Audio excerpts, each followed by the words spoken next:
Hello, everyone, and welcome to the Big Brother 23 Roundtable podcast. This is the podcast where we talk about everything from the feeds, and I am your host, Taran Armstrong. With me today is Melissa. How you doing, Melissa? I'm doing well. I gotta say, this week was not the best Big Brother week, but you know what? There's still some good stuff to talk about. I am excited to rank the players or rate the players, so that should be good. But yeah, definitely not a super fun week, if I'm going to be completely honest with you. Not necessarily the results we were looking for, but you know what? That happens sometimes. It does happen sometimes. What else happens sometimes is that sometimes Jacob Jones comes around. Jacob Jones is with us tonight. How you doing, Jacob? I am, Taran, you first did the introduction very enthused and very full of life, should I say, which it was nice to see. Typically, you know, you are, but you added a little bit of va-va-va-voom to that, which I really A little bit of... Ooh, yes. You added a little bit of destiny. But yeah, I kind of am on the same sentiment. Is that the correct word? Okay, yes, as Melissa. And you know, it was a sad week, but it was a sad week, and I'm excited to rank the players as well. But it's like when I was coming up with these numbers, I was like, because yeah. This week, yeah, literally. I feel like the ratings are also going to be hard because if I'm trying to like be objective, it's very different than the way that I would like to rank some of these players. Yes. Like I want to be like ones across the board, you know, but I can't necessarily do that because someone is going to win, and so they can't all be ones. So wait, Melissa, let's do it. All right, yeah, let's just do it right now. Okay, ones perfect. For everyone. Podcast over. The Goodbye. quickest roundtable ever. Yeah. Oh boy. All right. Well, we are here again to talk about everything that's been going on the Big Brother 23 live feeds. And this roundtable is all about the Cookout, as they have made the final 6 here. It was only 4 or 5 weeks ago that I first put on the roundtable survey. Do you think the Cookout will make it to the final 6? And 41% of you said no. And you were dead wrong. So how does that feel? Wait, but isn't that I less hope than you half? feel bad. But that's it is less than half. Yeah, it's less than half. So at least, you know, some people had hope in humanity. And the others, they kind of thought the fights within the Cookout were going to lead to their demise. But no. The Cookout, the Cookout had a bigger objective than mine. Now you know what I see. Like, it's just literally just a quick, stupid bark out of nowhere. And then just like, anyway. Thanks, Piper. She wanted to contribute. Wait, your dog name is Piper? Yeah, this one's Piper. Wait, the other one's Riley. I have a Cocker Spaniel. Sorry, Taran. I have a Cocker Spaniel and her name is Piper. Really? Yes. I didn't know that. Oh, yeah. I mean, well, so it's my dog, but when I moved to Austin, I took her back to my parents. So, but I still consider it my dog. I go back to visit, you know, like an estranged father. But yeah, her name's Piper Jones. Her name is Piper Deni. But you know. Look at that. I love that. Aaron, change your cat name immediately. Yeah, it needs to be Piper Armstrong. Yes. You're like, Kellis. I think you guys should change it to Kellis because that's a great name for a great cat. I see. Okay. Yeah, that makes sense. I love how we're all just like talking about random stuff now. I feel like I've been watching like all these various podcasts about this week about Big Brother, and everyone's been like, let's just talk about something else.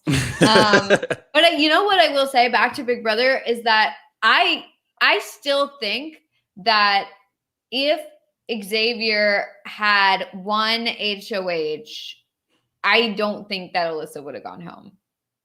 I mean, we'll see we'll see. I mean, I was going to say, we'll see what he says after the season, but I feel like after the season, because that's what happened, he probably would have said like, no, of course, like once he sees that people are excited about the Cookout making final 6, I bet he'll be like, no, of course I was going to go with the Cookout. But like, I really feel that he would have if he had won HOH or if he had the opportunity to give Alyssa HOH, like I think he would have done it. He would have, yeah. And you think he would have he out definitely, Tiffany? yeah, he definitely was throwing the HOH. And I don't think that he would have tried to beat Alyssa if it was just down to him and Alyssa. I think he would have thrown it to Alyssa, but I don't think he would have won it and targeted Alyssa. No, but I do think sorry, that, and not targeted Alyssa. I mean, I think that do you think though that, like, obviously he wouldn't have tried to win it, but like if he had somehow, say it was like some sort of crapshoot or whatever, say he won it, do you think that he would have been like, Alyssa, you gotta go? Yes. Really? I do. I don't think so. Because his main really objective was like, I don't want to be the one to do that to Alyssa. And like he wanted to be that vote for Alyssa. And so I can kind of see where Melissa is coming from, but I still like want to hold out hope and faith that Xavier saw what Tiffany did in evicting her number one, Claire, and hopefully he would follow suit to get to the goal that they wanted to get at the beginning. So, yeah. I mean, I'd be really upset if he made this whole stink about Tiffany needing to get Claire out and like, look what she's done, blah, blah, blah. And then him like saved Alyssa and not gotten her out. I would have been upset, but I don't know. It just felt that way. It felt like he was leaning in the direction of like, well, Tiffany won the HOH and she kind of brought this on herself because she turned on the Cookout first. And so, the Cookout was over. Now. And so and I think it could have been a thing. I don't know. I'm glad that we didn't have to see that, especially for like his sake. I mean, if he was going to do that, that would be so bad for him. I mean, imagine like the reaction of people outside of the house. But I do think that that's a possibility. And maybe that's what the 40% of people were thinking would happen. Maybe. Well, we are here now at the Cookout.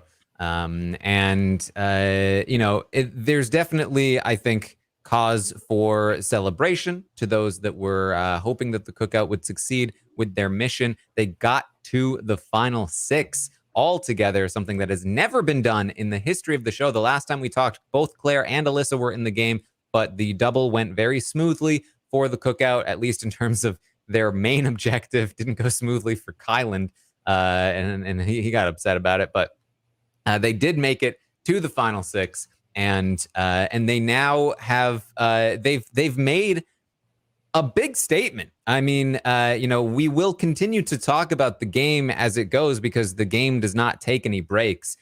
But I think that at the season, when we look back at Big Brother 23, this is the moment of the season. This is the thing that will be talked about the most. This is the thing that will make the most lasting impact. The Cookout makes the final 6, all 6 of them. And what a statement it is. I mean, it is getting attention outside of the normal Big Brother channels. It is something that I think that they have all sacrificed for, whether they like actually sacrificed or just think that they sacrificed. They all have sacrificed to get there. And I think all of them should be applauded for that.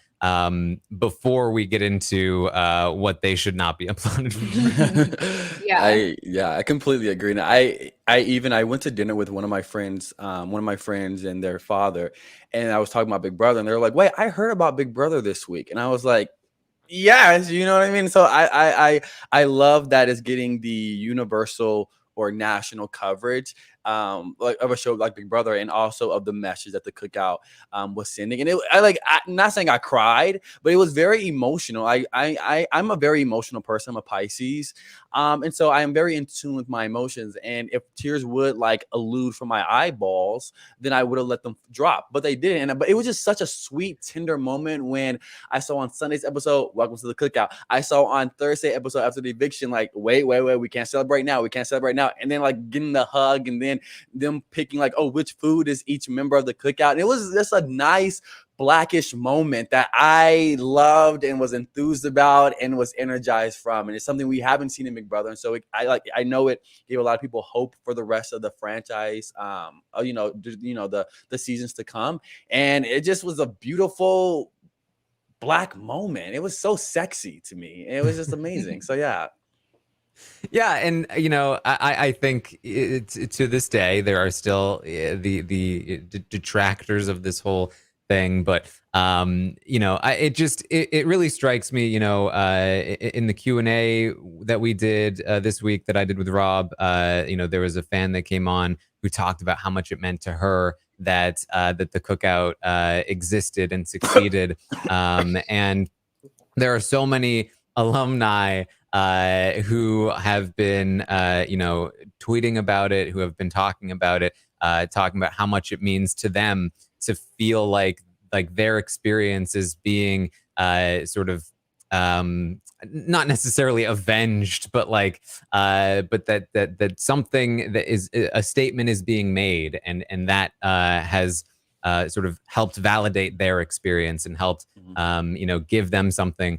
If it doesn't mean anything to you, and you only see the things in it that you don't like, the things that made it less exciting season for you, or the people in it that you don't like, or the fact that it maybe makes you feel a little bit uncomfortable, just please try to take a moment and think about the people that it does mean a lot to, and try for a moment to respect that, because it is something that has impacted a lot of the fans of the show. And that's why I do want to take a moment here and celebrate it.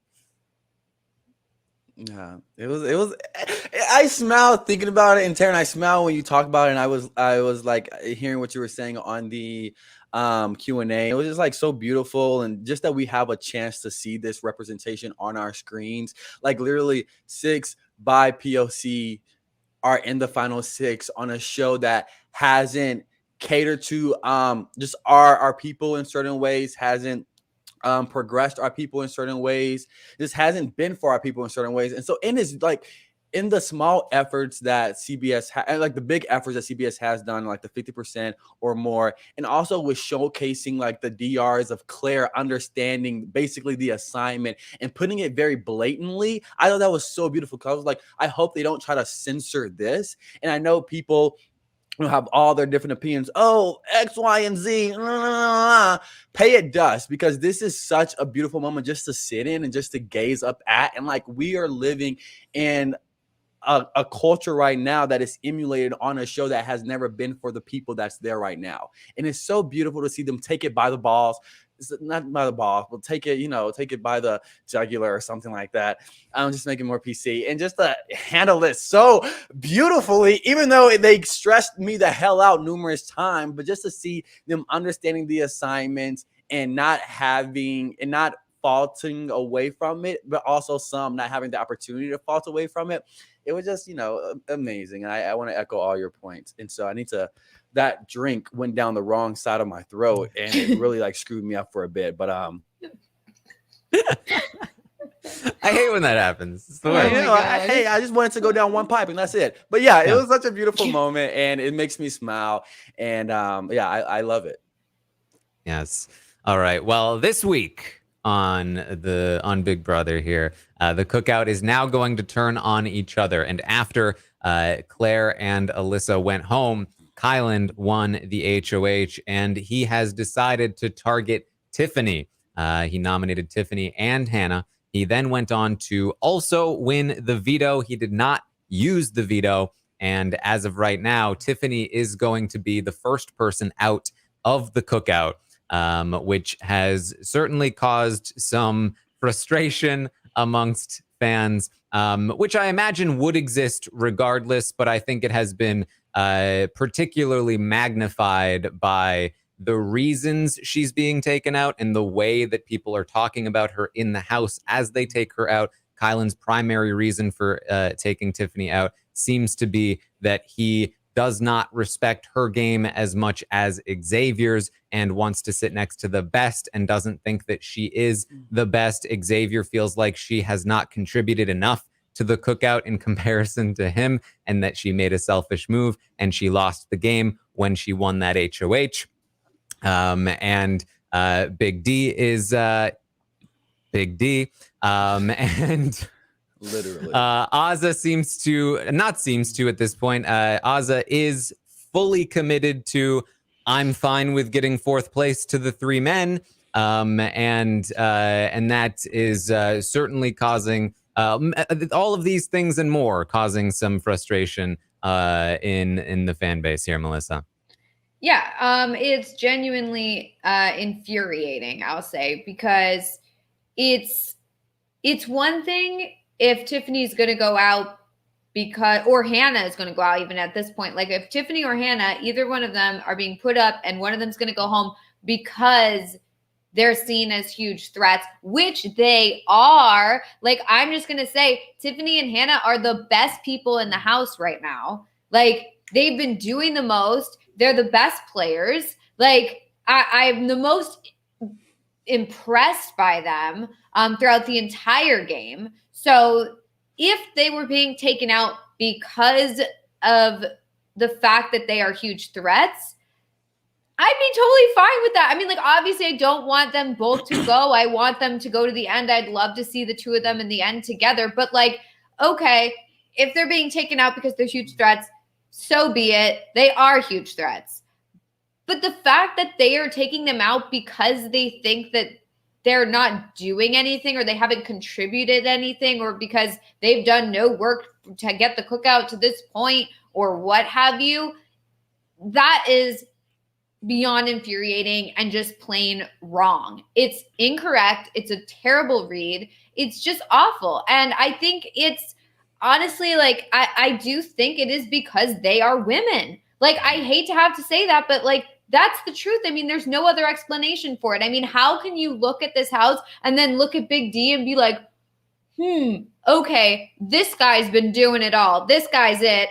Tiffany and Hannah, you've done nothing. Sorry, you're out. Like, that is crazy to me. Like, Big D has done literally nothing in the house. Kyland has done stuff that's just been terrible for his game, just crazy stuff all the time. So you can't even look at him and be like, yeah, but he's such a big threat. Xavier is like the only one who I guess could be seen as a big threat, but that's because apparently the guys only see guys as big threats. So clearly they're going to think that he's a big threat. And, you know, he's a good player, but he's not the player. He did not create the cookout and do everything that there was to do for it. That was Tiffany. And we all seen it. We all know it was Tiffany. She got the cookout to this point. If it wasn't for Tiffany, I mean, like, literally, and I've said this multiple times on the podcast, there was a fork in the road, and she could have picked the winning strategy to go with Derek X and Claire and forget the whole cookout thing. Or she could have picked the cookout and gotten the 6 of them to the end and probably lost the game. And she chose that other path. And that was to the benefit of all the other members of the cookout and to the detriment of her own game. And if she had not done that, I can guarantee you that Big D and Ozza would already be out the door because they'd be an easy target to get out. They'd be like, you know what? It doesn't matter. Let's just get Big D out. Let's just get Ozza out. They don't contribute anything and they're not aligned with anyone besides each other and Brittany. So who cares? And they would have absolutely have targeted Xavier and Kyland long ago. So like the only reason that all these people are together in the 6 is because of Tiffany. So it's very frustrating to see Tiffany be treated as if she's done nothing and in fact is a selfish player when really she chose the path that helped all of them and did not help her, which makes her the most selfless player out there. And I don't love to see her legacy being tarnished like this. And obviously I'm focusing on Tiffany because it does seem like Tiffany is going out. If Hannah was the one going out, I'd be talking about Hannah at this point in time because Hannah has done so much for the cookout and for everybody and for her own game. And she's so good. So it's very frustrating to me to watch this happen. And for the longest time, I was like, you know what? I am absolutely okay with like an Xavier win, maybe even a Kyland win, because they've honestly, they've done some good work. They are, you know, good competitors or whatever. But the fact that like this whole week has changed my opinion of that, I have to be honest. I do not want any of the people left in the house to win aside from Tiffany or Hannah. So like Ozza, I did see her on an upward trajectory, but she's a total flop. She's done nothing and now she wants to be 4th place. So okay, fine, megaphone. She's out. She like literally it's embarrassing. And as much as I like Ozza as a person, her as a game player is Terrible. And then you've got Kyland, who's like, I want Xavier to win. I'm going to walk him to the end. Like, okay, I'm sorry, Kyland, I do not want you to win because I don't want somebody like that to win. So he's out. All right. Big D, embarrassment. He's done nothing, first of all, the entire game. And now he's bad-mouthing all the girls and being like, well, the girls are going to vote for the girls and da-da-da-da-da. Sexist, okay? Then you've got Xavier over here. And he's been literally harping on this stupid Tiffany won the HOH thing for far too long. He needs to get over it.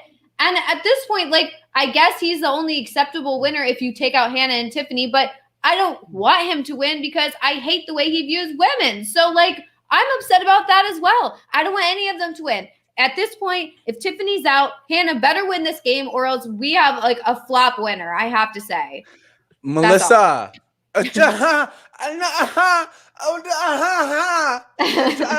Literally, I kid you not, these guys have shown their narrow asses this entire week and weeks before this point. And I am not only disgusted, I am annoyed, I am pissed off, I am infuriated, I am irritated, I am mad, I am angry, I am any negative attribute that you can associate as a synonym to those words that I just listed. I am literally, and I thought some of the guys at the beginning and towards the middle were endearing, but now I think they're, you know what I mean? But don't worry, I'm gonna stick a pin in Big D and Kyland and Xavier's behinds until we get to them for ratings because I got some to say to y'all.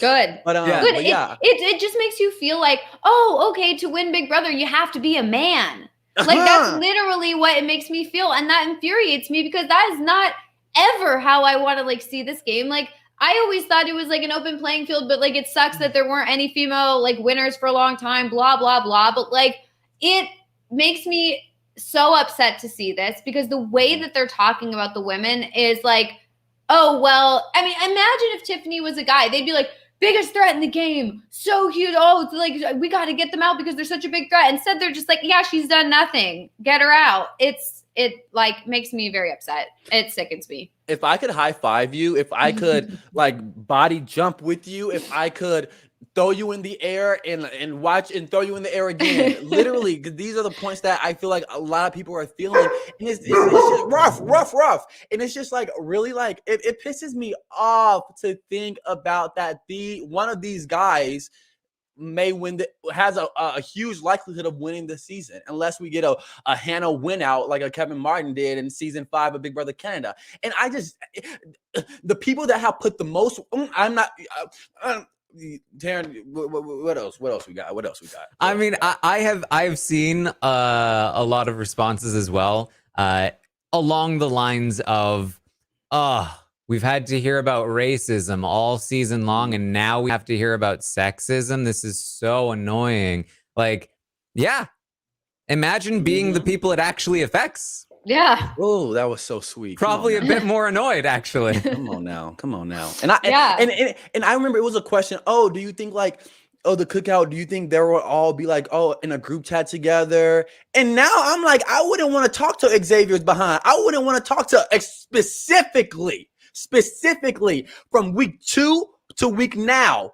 Big D's behind, worth a damn. And so I don't think no group chat's gonna be made. I don't think no Instagram invites may be sent out, but that's about it. You know what I mean? But shade is definitely going to be thrown postseason when people see how people have spoke about them as a player when it's clearly receipts to match what they have done in this game. And for that to be diminished and for them to not receive the credit that they rightfully deserve just because of the sex that they are, it's purely disgusting. And we are like assuming, but we're assuming based off of the donkey behinds that these men have been this week and add addition to other weeks. And so it's period. Trust me. I was getting so amped up about this, watching feeds, seeing clips on Twitter, watching Taran talk about it day in and day out, morning, noon, and night. And I'm just like, these people have the convictions in their voice, the authorities in their pinky, the bustery of their chest to say this with their entire being. I'm alarmed. And I'm concerned, and I'm not. All right, that's all I got. Yeah. Yes. It makes me, and I feel like another thing is it makes me respect Xavier's game less because it makes it really clear that he didn't know what had been going on in the house. Yeah. And I feel like I thought he always knew. So I was always like, oh, okay, well, Xavier's just playing to like how the house is. And like, this is his kind of thing. And he knows what's up. And that's why he's a good player, because he knows what's up, but he's also like staying kind of on the side of all the action. So that way, like he can kind of just like straight shot it to the end, but he knows that Tiffany is putting in all this work on this end and Hannah's doing all this on this end and Big D's not doing anything. So I thought that he saw it all. Now that he's communicating what he thought was going on in the house, clearly he was totally not involved. He had no clue what was going on. And that really calls into question his ability as a game player, because you should be able to know what's going on, especially if you are in the alliance. Like obviously if you're on the outside of an alliance, like, and you have no clue what's going on, that's one thing. But if you're in the main alliance and you still have no idea what's going on, that's not a good sign. And it's one thing if you're telling Big D and Kyland and whoever this stuff about how Tiffany hasn't done anything and we really were the ones who started the cookout, like to try and make it seem like Tiffany's not a good player or something, like, and then tell the camera or whatever, or make some sort of indication that you know that the stuff that you're like talking about with these other people is not accurate. But he's not doing that. So there's no indication that this is all a ruse or anything like that. Like this seems that he legit thinks that Tiffany didn't have any part in this whole strategy or anything, or him being at this point in the game. Like it literally just boiled down to Tiffany's choice to go with the cookout and then Kyland's HOH win here. Like if anyone else had won, like who knows what would have happened, but it had nothing to do with like Xavier being some amazing strategist and Big D creating the cookout. Like, I'm sorry, I don't know where they're getting that from.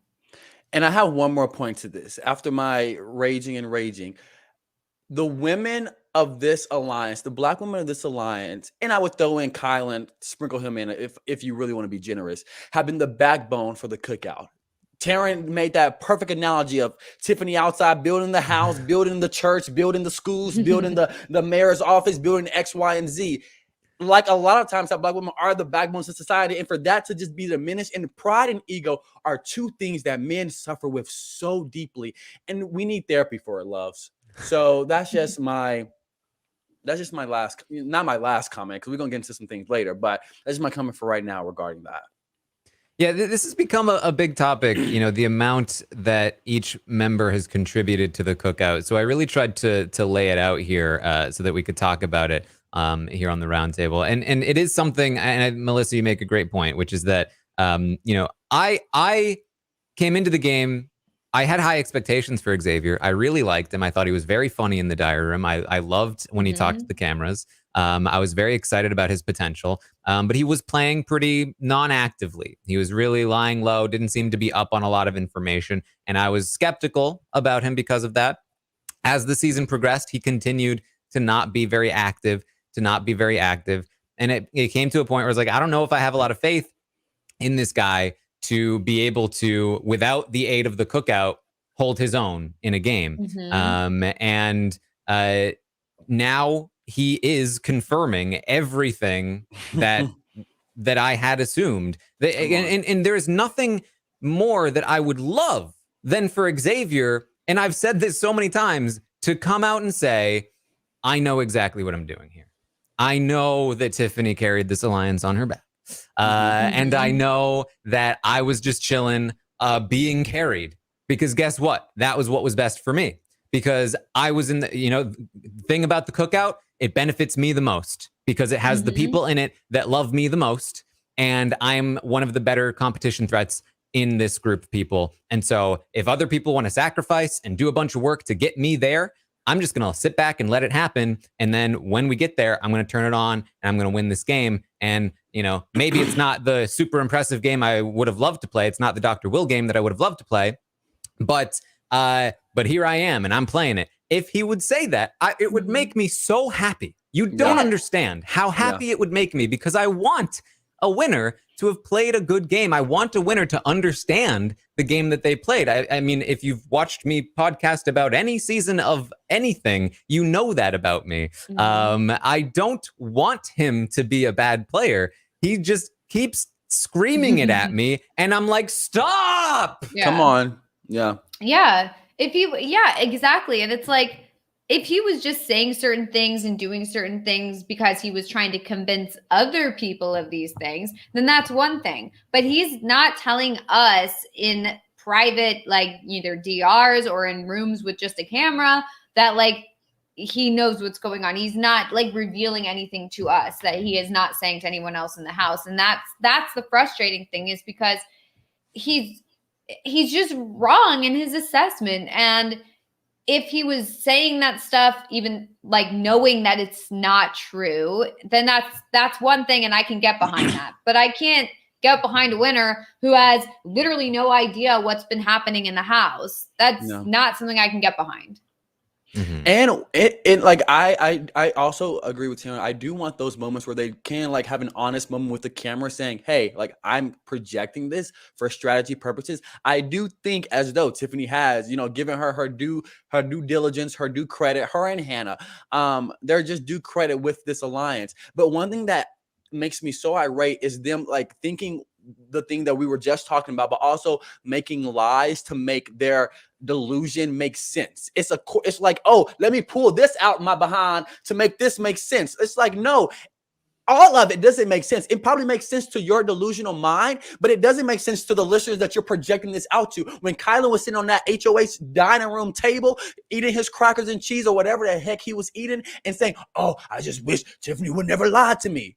Like, you don't have to, like, don't make up these, like, convoluted things just to make your point seem more valid. You were up there cuddling, kissing her cheek, with, if you had an issue with that, Kyland, and I'm looking at you right in the eye, Kyland, and if you had an issue with that, it was literally ample opportunity for you to, like, but just don't be fake with me. Don't be fake with us. You know what I mean? We ain't in the house. We haven't had a wall yeller, and thank God we haven't. But like, don't lie to us. I don't want to feel played by you, and I feel played and I feel misled. But we see the truth, and that's been a complaint for many seasons now. Is don't lie to the audience. Like, we don't like that. We are not convinced, we're not snowed by you telling us that this is the way it is when we're seeing what the way it actually is on the live feeds. And then they come out of the house and they're like, well, live feeds don't show you everything. It's like, yes, but we're seeing the majority of things, and we know what you're telling us is not true. It's frustrating when they go in the diary room and try and make themselves look better or whatever, or try and convince us of some sort of alternate reality that makes it better for them. Like, I don't know. It's just frustrating. It's like, just be honest with us. We would root for a villain who like lets us in on the secret. We would root for that. And that they just think like, instead they'll just convince us that they're the hero, and that's not going to happen. Yes. So, in talking about the cookout and how they got here, I was trying to, list out like the contributions, what got the cookout to this point, right? Tiffany's contributions in the very early portion of the game, she uncovered Slaughterhouse. She helped dismantle it. She created a new structure. She pushed for Royal Flush. She put targets on Frenchie, Brent, and Whitney. She made them house targets. She pulled in Derek X. She pulled in Claire. She pulled in Sarah Beth. In Jackpot, she even pulled in Brittany for a time, in Kingslayers, Azza, of course, as part of the cookout. She also was in with Christian and Alyssa. She had a lot of different alliances, a lot of people who considered her to be a close ally. She had a lot of influence in the house. That's how she was able to put those targets on people's backs and create the structure that she did. She had then included, she's the one that pulled Hannah into the cookout, and eventually pulled her in even closer.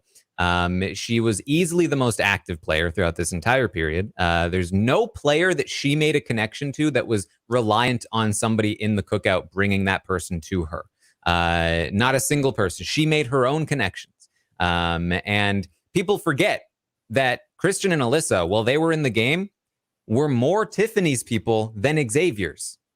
They were more loyal to Tiffany and Claire and wanted to bring Tiffany and Claire to the end than they were to Xavier. That's why it would have been great for her game if she had been able to keep Christian around, right? She comes up with the Cookout master plan. She exposes Kyland and Sarah Beth, puts a target on their backs, which is the pair structure, right? She creates this plan, but she doesn't just create it, she actively makes it happen. Kyland and Sarah Beth.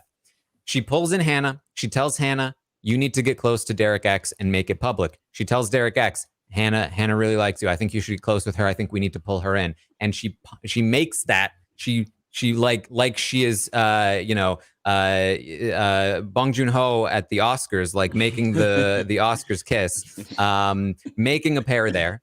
Her biggest failure, in my opinion, in the game was when Kyland outmaneuvers her with Derek X's HOH and gets Derek X to go after Christian instead. She still could have flipped that vote, but she did not because she didn't want to go against the Cookout. So she let Christian go. She then helped protect Xavier from Derek X a few times. Derek X really wanted to go after Xavier. She told Derek X, nah, Xavier's cool. You should hang out with him. You should try to make a deal with him. Derek X tried multiple times. Xavier wasn't super into it. And so Tiffany had to do more work.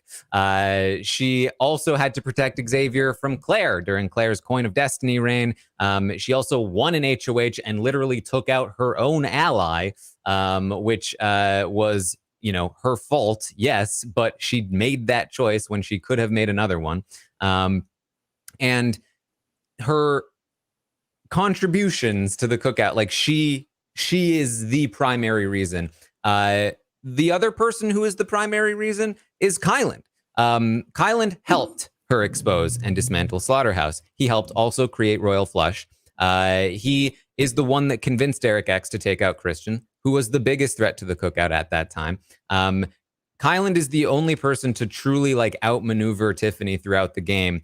She also, of course, outmaneuvers him at various points when she exposes him in Sarah Beth. She really puts his social game in the tank for a while. But they have a back and forth throughout the game. Kyland, a very good player who's making a very dumb decision for who he wants to bring to the end. But Kyland was also very powerful throughout the game and also very essential to the Cookout's success. He wins HOH. He takes out Brittany. He also protects Xavier from Sarah Beth when Sarah Beth wanted to go after Xavier and Alyssa, and instead got Sarah Beth to go after Derek X, who was the next biggest threat to the Cookout at that point. Kyland, serious contributions there. Xavier's contributions. He won that week 2 HOH and took out Brent. He then went during Christian's HOH, and I've talked about this before. He didn't want Ozza or Big D up next to Whitney. So he worked very hard. He spent an hour convincing Christian to put Hannah up on the block instead. The second he succeeds, Christian goes, yeah, Alyssa, we were thinking of putting up Hannah. And Alyssa was like, oh, well, we should just target Hannah. Oh, yeah, that's right. And then Sarah Beth came in and was like, yes, we should do this. I think this is a great idea. And then he spent days trying to take it back and couldn't. He works and works and works. He's unable to flip Christian and Alyssa back because Sarah Beth is always able to undo any progress that he makes. He tries giving Hannah talking points to help convince them. His talking points don't work. You know whose do? Kyland's. And Hannah does the work herself. She gets herself out of trouble. But while she's doing that, Xavier has given up almost. He says to Tiffany, we may have to cut our losses at this point. We might have to have that conversation. And then Hannah goes and saves herself. He contributed to the Cookout by, with Tiffany, choosing to not flip the vote to save Christian. And the biggest thing that people like to point to with Xavier is that he had that mediation session between Ozza and Tiffany. I don't think they remember when this happened. It was long after their arguments and had very little to do with them sticking together. As soon as Tiffany committed to the master plan, she was all in. She never wavered from that in a serious way, nor did Ozza. when there were people that wavered, like Big D, Azza is the one that got Big D back on board. Xavier never had a conversation with somebody who was like, I can't do the cookout anymore. And he was like, no, you have to stay in it. Xavier never had that conversation. Kyland had that conversation. Tiffany's had that conversation. Azza's had that conversation. Xavier hasn't. Calling him the reason they stuck together is pretty ridiculous, in my opinion. And even Hannah contributed, of course. She saves herself from the Christian's HOA train. She helps sink Derek X to the detriment of her own game, sent Derek X home by convincing him not to play in the roulette. She helped sink Claire with the Coin of Destiny plan. She won that double eviction, the final one, and sent Alyssa out. She has some contributions to her name. Azza, even, I would say, she was in with Brittany. She helped convince people that she was not with the rest of the cookout. She bonded with people. She played her role decently well. And then, Big D, genuinely, he got really mad at Tiffany, and that was a very good cover for the cookout. But mostly just claimed to run the game. He didn't really contribute a whole lot outside of that beyond his relationship with Brittany. But there you go. Like, those are the contributions to the cookout, right? From and it's my perspective of somebody who has notes on every single day, and that does not mean that I'm right. It does not mean that I know more than anybody else. But to the best of my knowledge, and again, I would love to credit people who are more likely to win as much as possible. But that's what it is. I can only say what I have and what it is. And that's what it is. And that's why we talk about Tiffany contributing so much to the cookout. Now, when it comes to the actual cookout game in the final six, Xavier has done the best there. I mean, that is inarguable. When people say, oh, Tiffany contributed the most, that's absurd. She's not the best player. Why is she getting evicted then? Those are two separate things. Xavier is doing better than Tiffany right now. Tiffany has made plenty of mistakes, especially when it comes to her position in the cookout. She's been outplayed by Kyland a few times. She screwed herself more than a few times, especially when it comes to her relationship with Azza, with Big D, with Kyland, with Xavier. A lot of people. She has made those mistakes. She is certainly nowhere near a perfect player. But in terms of contributions to the cookout, the things that Xavier can't even see, that's what we're talking about. And that's where I'll stop talking finally. Yeah. And I will say that I do think, as much as we say, like, well, the edit is not ideal and all that sort of stuff, I do think that at least some of the casual fans are picking up on like what's actually going on or been going on in the house. Or at least I know that when I talked to my mom, she compared all of this to the story of the Little Red Hen, where the Little Red Hen goes and does all the work and gathers all the ingredients and bakes the cake and all that. And then like the guys all want to come and eat the cake. And that's like with Tiffany and the guys. And she said that on her own, basically. And I just texted her. I asked her, what are your thoughts? Like, quickly, what are your thoughts on X and Big D and Kyland? And she said, big no on X. So she's not happy with him. Apparently, like the edit, as much as we want to sit there and be like, well, they're trying to make him a hero and Tiffany a villain. Like, I think the audience is seeing through that. I think especially when he kept getting all upset with Tiffany for winning HOH. I don't think that played well. So yeah, she's not a huge fan of his. And I think that they're seeing that Tiffany is, doing all the work here. Yeah, I would hope that just the viewers on CBS, when it comes on 3 days a week, would see that. I think that breakdown was literally amazing. I mean, definitely highlighted and just like put everyone's game in an accurate perspective to everyone. I feel like you took the words out of my mouth better than I could have ever said. So yeah. Well, and really, like, this is also an explanation for why I'm so frustrated with Kyland, because despite my issue with some of the things that he's done and said, he has genuinely played a very interesting game, and he is so very effective when he finds the right groove. And sometimes he's not in the right groove, and it's just wildly ineffective. But when he finds it, he nails it. And I think that Kyland winning this game would be, in terms of gameplay, very fitting for the season, because he did contribute a lot to the Cookout success. He did sacrifice a decent amount of his own game to get there. And he has outmaneuvered Tiffany at different stages in the game.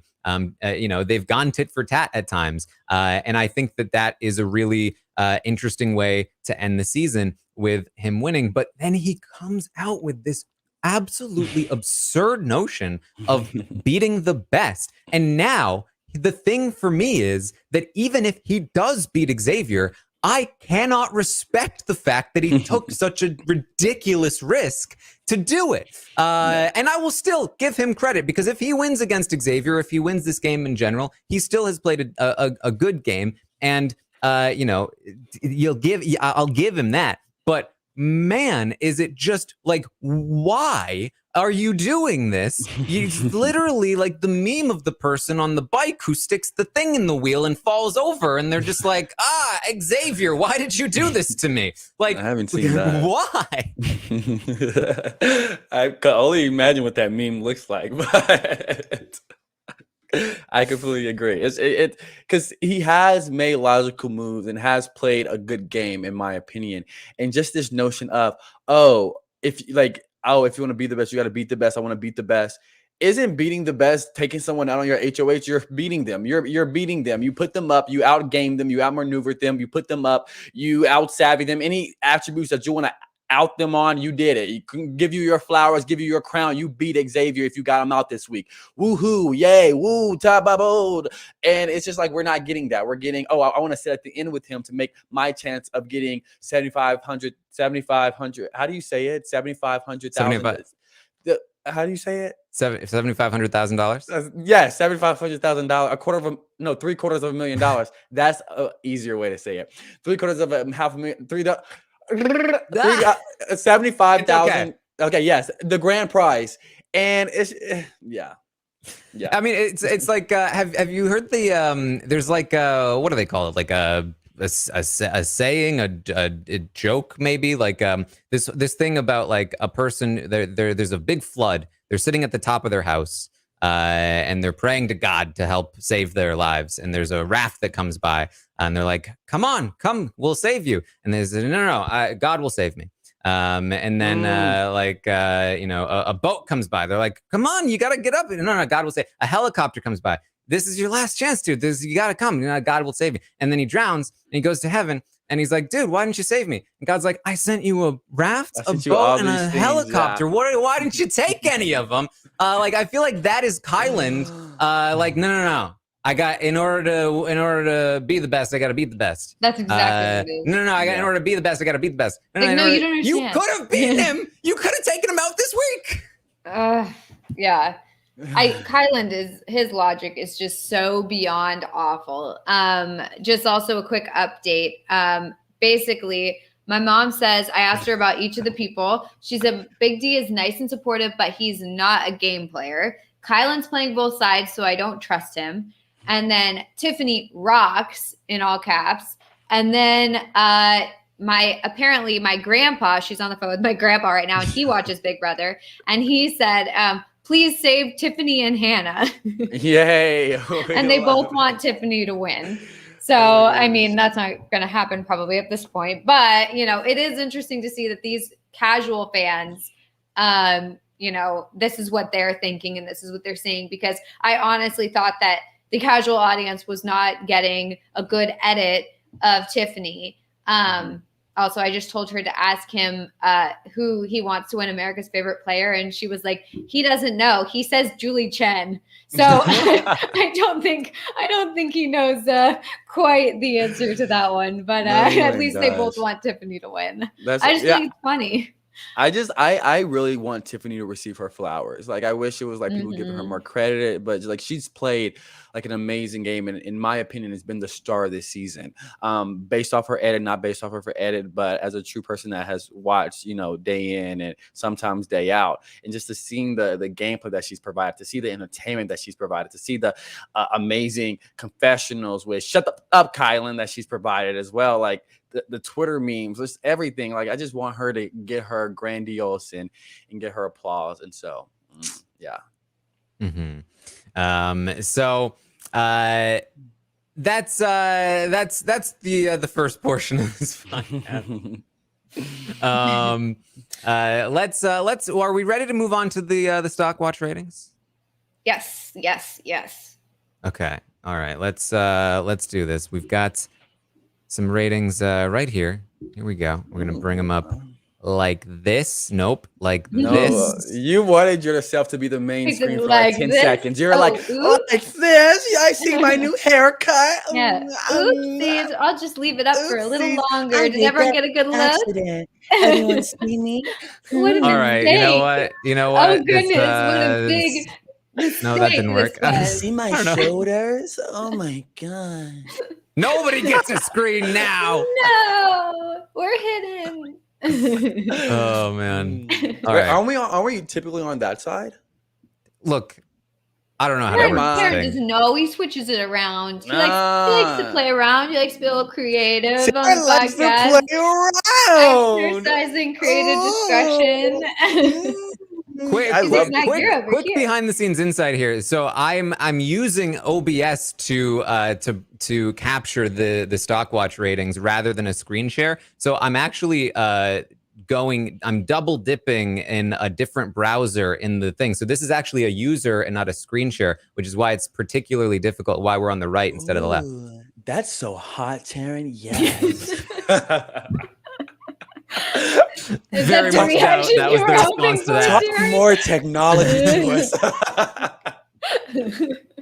Taran's like, that's exactly what I was hoping you'd say. You know, right to my hands. Okay, let's get to it. Oh my god. All right, let's talk through. This is the portion of the podcast where we rate each player from 1 to 10 based on how well they're doing this week, how good their long-term prospects in the game are looking, and how safe they are in the short term. And let's get into it. I asked the audience to rate the players as well. You can still get in there if you are quick. You can find the survey at Armstrong Taran on Twitter and fill it out if you want. But we are going to start here with Azza and Jacob Jones. No, I don't want to do Azza first. No. Okay, no, I don't want to do Azza first. I don't want to do Azza first. Melissa Deni. Please, Melissa. I'll do Azza first. Okay, perfect. I think I'll give Azza. I'm just gonna be probably like a little cruel in my ratings today. I just have to say I'm like kind of in a mood. I think I'm gonna give Azza. I think I'm gonna give Azza a 3. Because she's fine with getting 4th place. She had an opportunity this week to figure out something to try and save, or at least try to save one of the girls, and then get one of the girls off a block possibly, and then work with the girls to the end. It doesn't seem like she cares to do that or really cares at all about what's going on in the house. She doesn't really seem to care about winning and kind of is just there. So I'm really disappointed in her this week. I have to be honest. I've been on the Azza train, or at least boarding the Azza train the past few weeks. And I feel like I don't know. I need to get off because it is not happening for me. I'm very disappointed in her game. And I felt like we were going to see her kick it into high gear now that it was like in the 6. But she's really not. And if anything, she's like taking her foot completely off the gas. So disappointed in her. And this rating is not good for my stocks because I've decided to stick with her thinking that she would, really punch it up this week. And she did not. So, yeah. Well, Azza. Quotes from Azza this week have been, I am okay, Big D, if you cut me at 3. I am okay, Big D, if I get cut at 4. I am okay, Big D, if I go up on the block next week. Stop. There's zero drive to win the game here. Exactly. And it doesn't necessarily mean that she can't. There's still one scenario, this scenario where she wins her way to the final 3. She still would take Big D. That is the one thing we have that she would, I think, pick Big D over Xavier or Kyland or anyone else. And that gives her the best and probably only chance of winning. But I mean, it's we talked for ages about we have talked for ages about the players that have gotten to the end and have just been like, it's fine.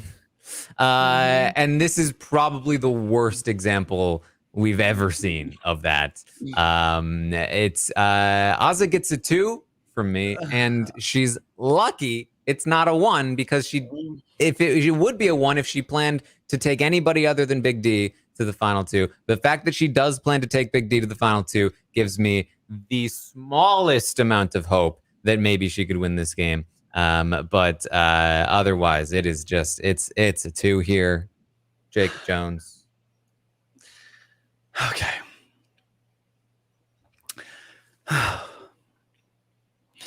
So I have been disappointed in just Azza's outlook on the game this week, and kind of last week as well.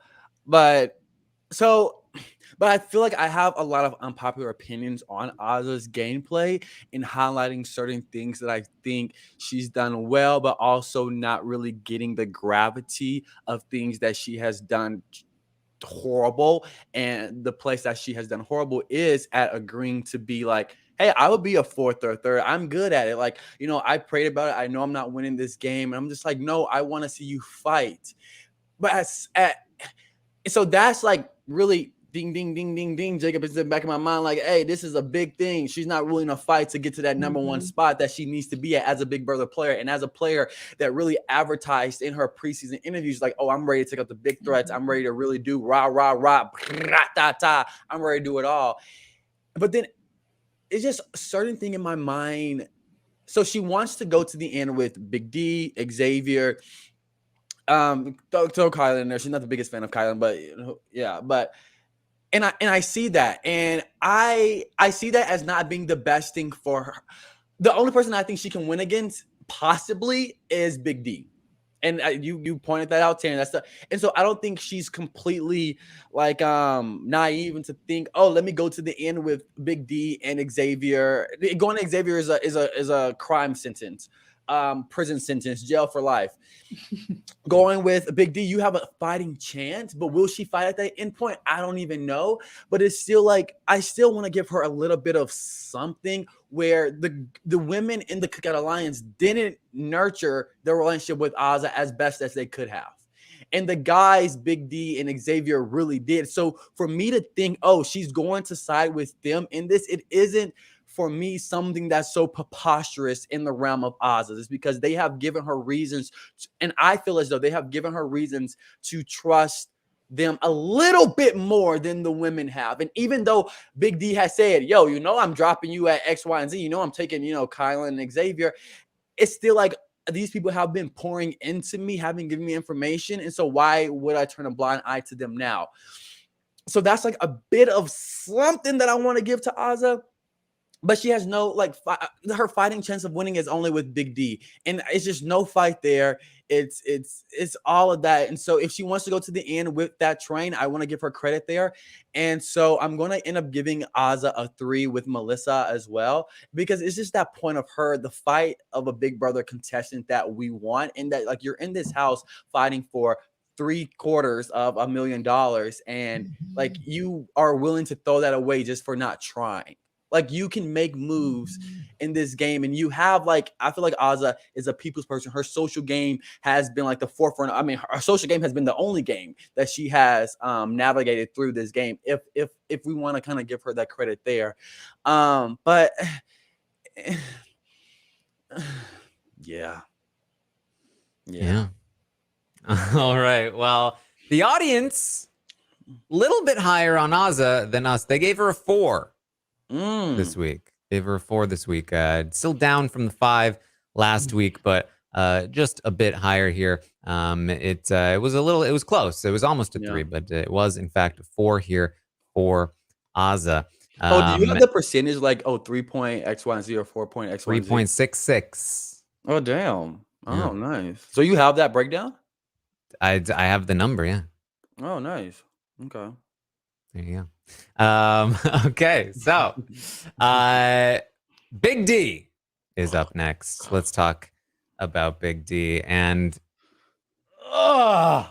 man, let me tell you how much I want to give Big D a 1. How much I want it. But I'm going to explain to you why I'm not giving him the 1. I'm not giving him the 1 because I don't think he is a good enough player to achieve what he wants. Because what he wants is to get rid of the only person in the game that he can beat at the end. He wants to cut Azza. He wants to genuinely go to the final 3 with 2 people he cannot beat and that may not even take him to the final 2. And if he was half the player he thought he was, he would probably be able to make that happen, right? And then he would be drawing dead and I'd give him a 1. But he's so bad at the game that I do not think he can make that happen for sure. And so if he fails at his goal and Azza sneaks her way into the final 3, and maybe Hannah manages to cut Xavier, and then Azza cuts Kyland, and then they get rid of then Big D and Azza and Hannah are in the final 3, and Big D wins and takes Azza. It's possible he wins there. It's still not impossible that he doesn't win this game, but everything would have to go wrong for what he wants in order for things to go right for his game. So I'm gonna give him a 2. I don't want to because he should be a 1, but he can win the game, and so I can't give him a 1. And so it's a 2. But if Hannah leaves next week, or if Azza leaves next week, I feel like at that point if Azza leaves in the double, or it looks like Azza's leaving at 4, then he is for sure a 1 at that point. I mean, yeah. I'll give you the audience rating. The audience gave him a 3, a little bit higher. Jacob, what do you think? So Big D. Derek F. The delusion of this man. It has not done a single damn thing in this game besides build a relationship with Brittany, and has this convoluted thought process of being a top contender to win. How? Where is this?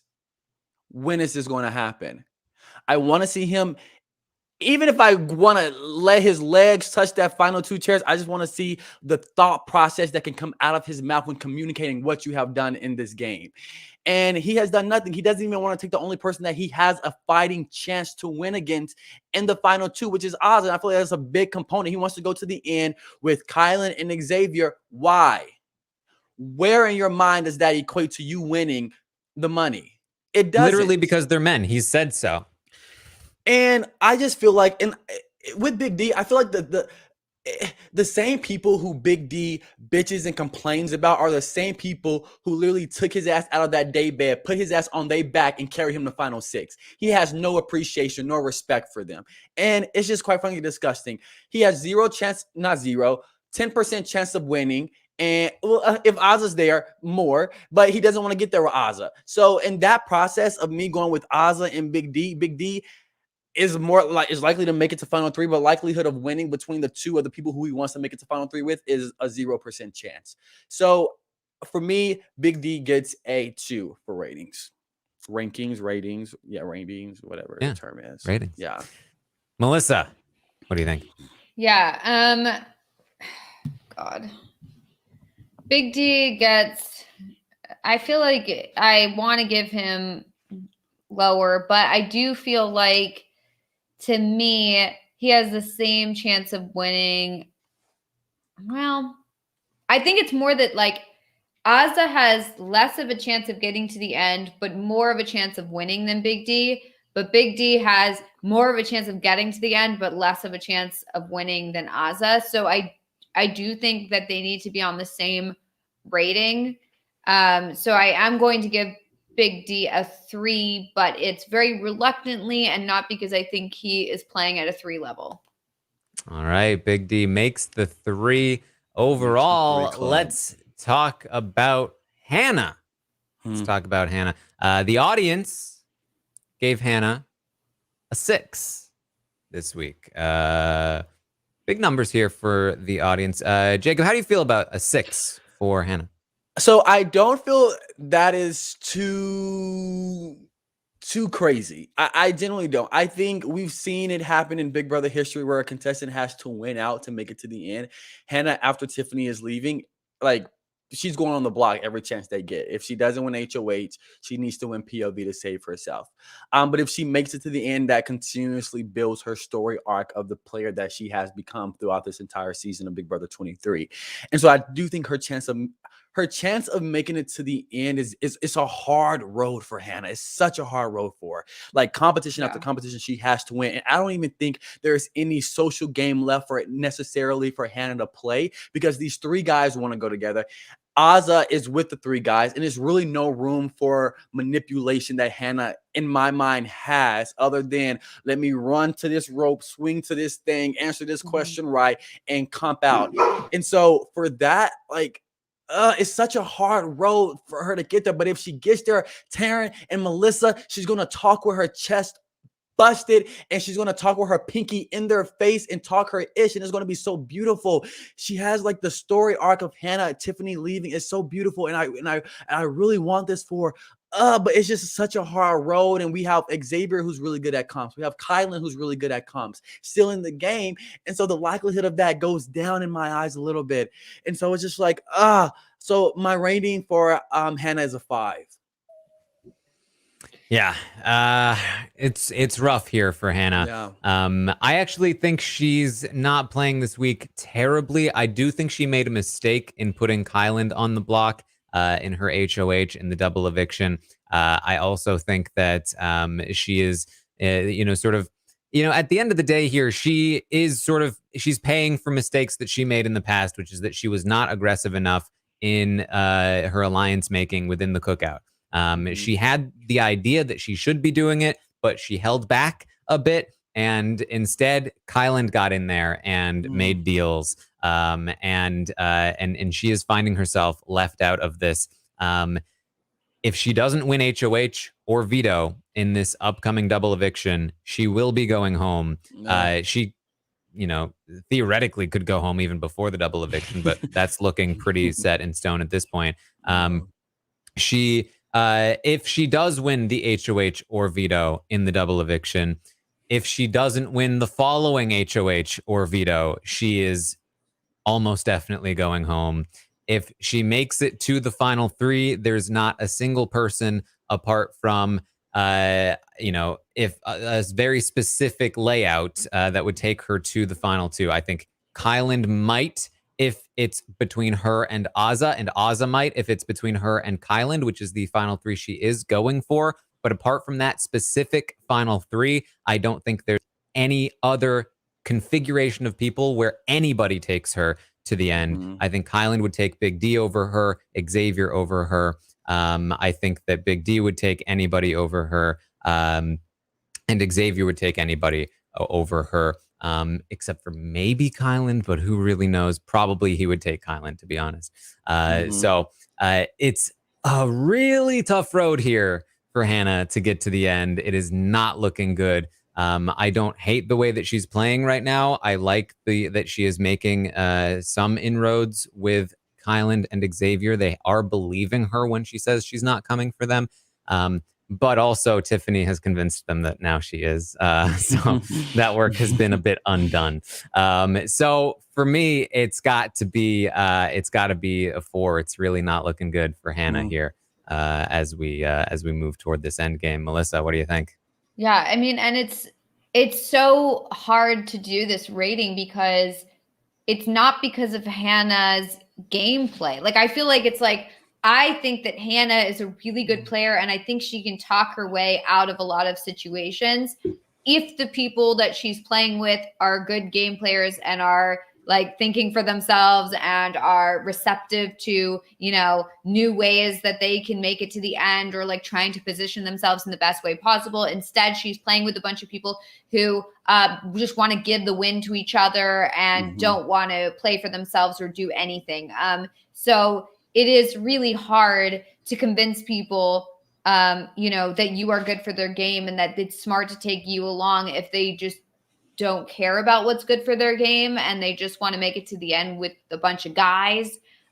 So it's very hard because I don't want to give Hannah this rating because I do think that her and Tiffany are the best players that are remaining, but like, I just don't see a way that she gets to the end unless she wins out, because even if, like, it doesn't matter that she should be taken further, or that it's a good game move for other people to take her farther, or that she can convince them to take her farther, because they're just not open to it. So anything that she does aside from winning competitions will not matter, unfortunately. So yeah, I do have to give Hannah a 4 as well, and that's very, very, very reluctantly. Yeah. All right. Well, let's move on to Kyland, our HOH. Jacob Jones, how do you feel about Kyland? I feel disgusted with Kyland. And this score is not in any reflection of how I feel about him personally. It's only how I think his chances of winning are. And it's really sad that I can even... Anyways. But so Kyland has played strictly a good game. He's made moves in this game to talk his ish when he gets to the Final Four very confidently, but he wants to take the best player in his eyes to the end, which in his eyes is Xavier, which I think it will be a little tussle, but Xavier has that edge over him, with half of the jury already, more than half of the jury already thinking that Xavier's playing the best game, and that people saying, yo, you cannot sit by Xavier in the end. And that equating to Kyland's mind as, oh, I have to sit next to the end, because for one, I want to come back for a second season. For two, I want to beat the best. To be the best, you got to beat the best. And it doesn't make sense in my eyes. Kyland can make it to Final 3 easily if Hannah or Azza don't win during the double eviction, or if Azza doesn't win. And Kyland is good at comps. So it's still that, like, he has a good chance of making it to the end. He has a good chance of winning. And for me, only him and Xavier really are like rubbing against each other with that really chance of having the crown on this game. And so with that, I like, oh my goodness, I'm going in between a 6 or a 7 with him, but I don't want to give him one more point more than Hannah, because I think his gameplay is like 2 more points over Hannah, because Hannah has such a hard road and Kyland has a much more easier road to pay to get there. And so I end up giving Kyland a 7. A 7 from Jacob Jones. Yeah. Okay, Melissa, what do you think? I want to know what the audience said. Okay. The audience gave Kyland a 6. Okay. 6 for Kyland. Same as Hannah. Just a smidge over Hannah. I think that Kyland's making a bad move this week, the wrong move this week. I think that he's making the wrong move generally, like considering that he wants to go to the end with X. I do think that if X and Kyland are in the end together, I do think X gets the win. So if Kyland, you know, and Kyland is good at competition, so I do think that like he could make that happen, him and X in the end, if he wanted to. Like, I think that that's not so out of the realm of possibility, like, oh, that's never going to happen. I do think that could happen. And if that does happen, then I think that Kyland is not going to win this game. So I think Kyland I used to think Kyland was a good player, a smart player. I now think Kyland is a bad player. And therefore, I'm going to reluctantly give Kyland a 5. A 5 from Melissa. That's interesting because I think I'm going to say different things, but come to the same results here. I do think that Kyland is. I think he's a good player. I think he can be a good player. I think that his ego gets in the way. And if Kyland played this week the exact same way he played this week, except for saying to us that he wants to go to the end with Xavier, I would give him probably an 8 or even a 9. Like, I'd be pretty impressed. I don't hate the move to take Tiffany out. I don't think it's the optimal move necessarily, but I don't hate it at all. And the way that he has been able to really convince Xavier to bring him as far as Xavier seems to be willing to is impressive stuff. The way that he has gotten Azza to stop coming after him and instead go after Hannah, who wants her in the end, that's impressive stuff because Azza hates Kyland and was not inclined to do that, which is, it's very rare that somebody's gotten Azza to do something, for them when she didn't already have a middle school crush on them. And so that's impressive from Kyland. Shut up. And he's taking Tiffany out in a spot where she genuinely seems to be, and this could change, but seems to be willing to still campaign for him on the jury as long as he's not sitting there with X. And that is a huge win for him. If he gave me any indication that he was like, I'm just playing, guys. Of course, I'm not going to take Xavier to the final 2. I'd be like, woo, the heavens have opened. Kyland is our front runner. Look at this guy. But how in the world am I supposed to give him a good rating when his end game is in shambles? Like, bringing Xavier as far as he plans to bring him is so bad for him because not only could he lose to Xavier, and I don't think he guaranteed loses to Xavier. I've said this many times, but I think it's possible he beats Xavier. I don't think it's particularly likely, but juries are very difficult to predict, and you never really know. For as much as people have been pumping Xavier's game up in the house, people like Claire and Hannah, two of the biggest proponents of that storyline, have also secretly had conversations that were like, yeah, we know Xavier actually hasn't done that much. It's mostly that he's been in a good position. Whereas they understand that Kyland has done a lot. And that could hold some weight, especially if Tiffany, right now she's saying, if I would vote for Kyland unless he brings Xavier, because why are you that dumb? But with a few weeks to sit on it, and, Kyland sitting there, she may still be like, you know what, Kyland still is the better player, so I'm going to give it to Kyland. It's not impossible. No. But, again, why take the risk? And his odds of getting there are much lower because, first of all, does Xavier really take Kyland? It's pretty amazing that Kyland has been able to get Xavier to bring him to the final 3 to begin with. But would Xavier really pick Kyland over Big D? I really doubt it. It's possible, but I doubt it. And he's putting himself in a spot where now he needs to beat Xavier in the final 3 in order to lose to Xavier in the final 2, which is bad. And then you also have a situation where it's like, okay, now it's final 4. If Xavier wins that veto and you are not HOH, is he really going to take the risk of bringing you to final 3? Or is he going to be like, maybe I'd rather compete against Azza? Or maybe Azza is safe. Is he going to evict you at 4 over? Is he going to evict Big D at 4 over you? Probably not. And now you're competing against Xavier instead of somebody easier to beat in that final 4 competition. And just like, so on and so forth, right? So I don't like this path, but he has done impressive work, but he still can win this game. But I can't give him a great rating. It's got to be a 5. And to complete the, the 7-5, 7-5, 7-5. I'm sure. I think that's what's happened. Yeah. Look at this Kyland. Look at Kyland. It's every time he's in power, he 5, goes to a 7, 5. 5, 7. Oh my god. Well, Jacob messed this one up, but yeah, you am I the villain? I'm not the villain, am I? Jacob, you're the you're villain the of baddie. this podcast. Yeah, you're the baddie of this podcast. I've been called a baddie before. Tara, did you stick your tongue out? That was such a baddie move. That was such a baddie move. The baddie brought it out in me. Tara's having a hot boy summer, baby. Yeah. Did you notice that the chat's been calling him Taddy? Yeah. Oh. Well, we didn't need to bring that up. I we just did. Taryn is a daddy.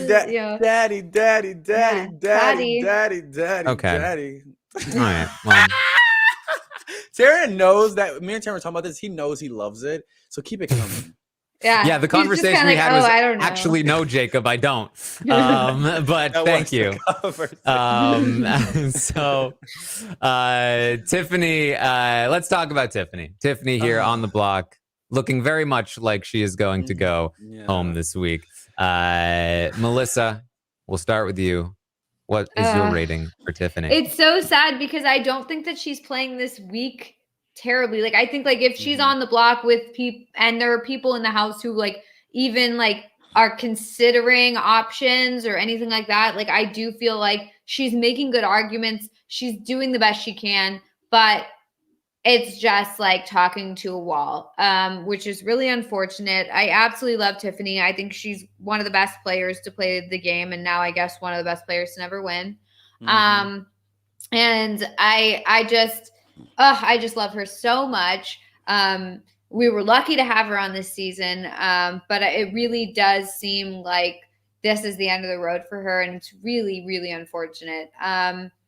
So I don't want to say that I don't think she's a 1 because I do think that she's making good arguments to say, and I think that there is a slim possibility that something happens and she does stay.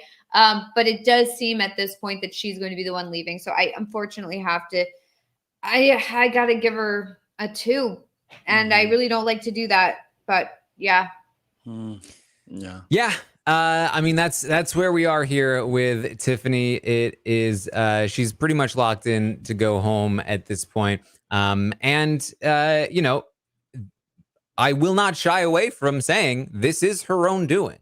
I mean, she is the one that set up the end game that had these people. She is the one that that screwed up her relationship with a lot of these people. I do not discount that fact at all. However, I do think that she has put a very good effort in here this week to stay. She really has, in a spot where I thought she was just a complete goner this week. I do think that she is, first of all, seemingly completely flipped Ozza. Ozza's like full on, I want to keep Tiffany. Xavier has said multiple times, nah, we got to get rid of Tiffany. I mean, I've always wanted to, but now we really should. And then again the next day, but I mean, no, we have to get rid of Tiffany. And I've always said that, but we definitely have to. Like, he is having to say that because he is thinking about it again, which is something that it's been so long since we've even seen that on this season. Yeah. It's always been so locked in. And even Big D was like, yeah, she had me for a second there, which is like, whoa, Big D all of a sudden. I think that she's done an admirable job of campaigning. I don't think she deserves the 1 here, but it's got to be a 2. She's going home. And even if she doesn't, she's also in a position where she basically needs to win out in order to get to the end. And so it's not looking great here for Tiffany. Jacob, what do you think? Skip me. Let's move on to Xavier. I'm joking. It's just so sad because it's just like her as a player, like she doesn't deserve this week to go. She doesn't deserve. You don't really deserve Jack squat in the game of Big Brother. But I hate to give her. I have to go along with y'all. I have to give her a 2 as well because her likelihood of winning is, I think, the smallest margin out of anyone, because I don't think she can even surpass this week. And I know that she was really putting like the pedal to the metal with campaigning today.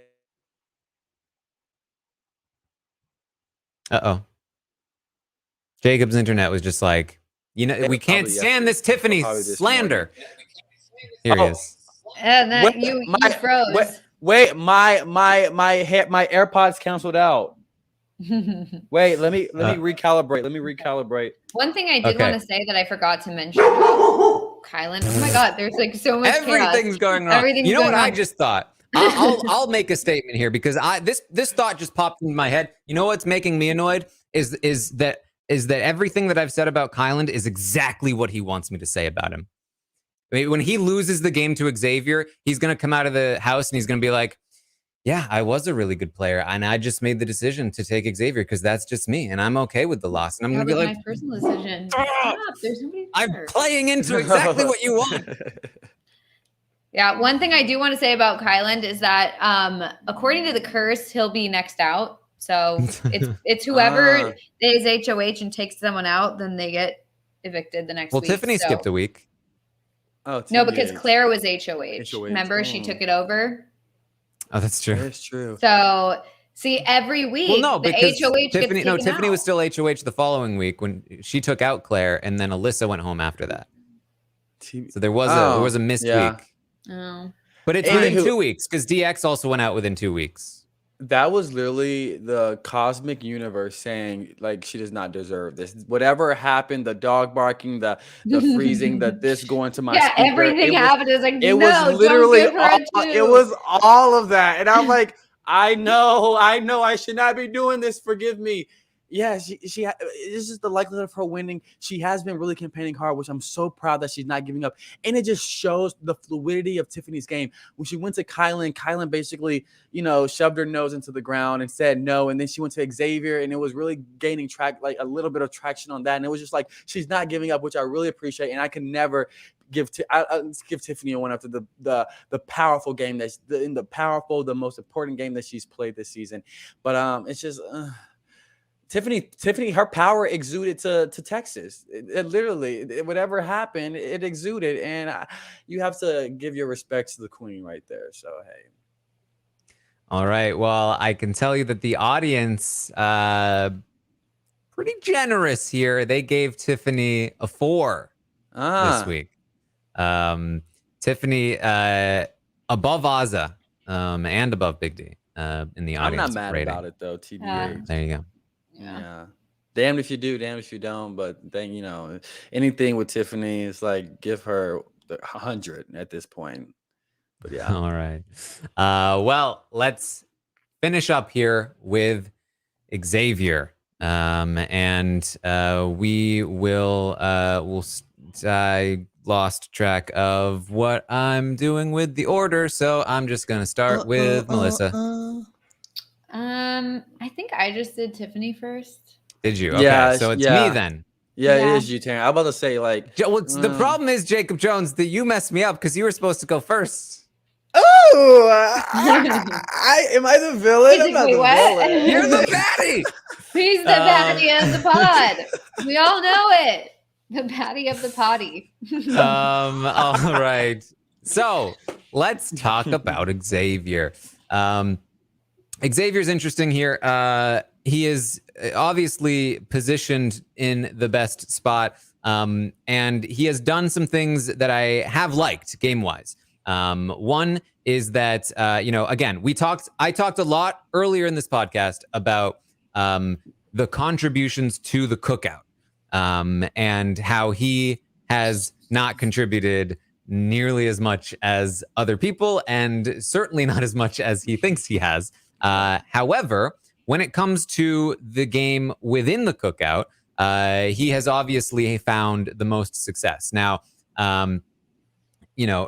there's then a debate to be had about how much of that is, his own work, how much of it was a middle school crush. I personally, genuinely, I would give X credit for the middle school crush. I mean, that is who he is as a player. He has, he is somebody that Azza finds worthy of a middle school crush.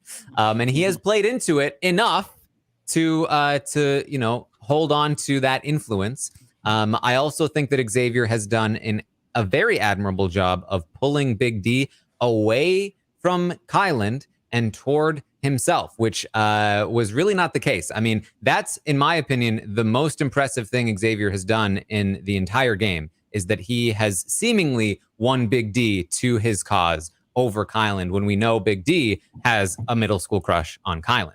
And so that has been impressive. Now, at the same time, I think that he is making probably the wrong move by sending Tiffany out. I think he even knows it, which is why he keeps reconsidering. He keeps saying Hannah is a bigger threat. I do believe that Tiffany would be more willing to work with him if he saved her than Kyland, and she would go after Kyland first and would not immediately turn around and stab Xavier, whereas Hannah genuinely right now wants Xavier out as soon as possible. I also think Hannah is a little bit more capable of winning these endgame competitions than Tiffany is, and I think he knows both of these things, but he's so committed to his revenge for her winning the HOH, and he has said these words, I've thought about this, but you know what? I said she lost $750,000 when she won that HOH. She's got to go. And I think that's not a good reason to send Tiffany out over Hannah at this time. However, you also, I guess the big thing here is, can you give him credit for the Kyland stuff, right? For Kyland wanting to take him to the end. This I would not give him much credit for. This I fully believe is Kyland's decision based on manipulation by Hannah and Claire and Sarah Beth and Tiffany, who all were trying to get him to go against Xavier by telling him Xavier's going to beat you in the end. Little did they know that only made him want to take Xavier to the end even more. And Xavier has never really pushed Kyland in a direction to encourage that line of thought. Kyland has always come to Xavier. And if anything, I feel like Xavier has been pushed by Kyland into feeling that same kind of thing. And he genuinely seems to want to go to the final three with Kyland, which I don't think is necessarily his best decision either.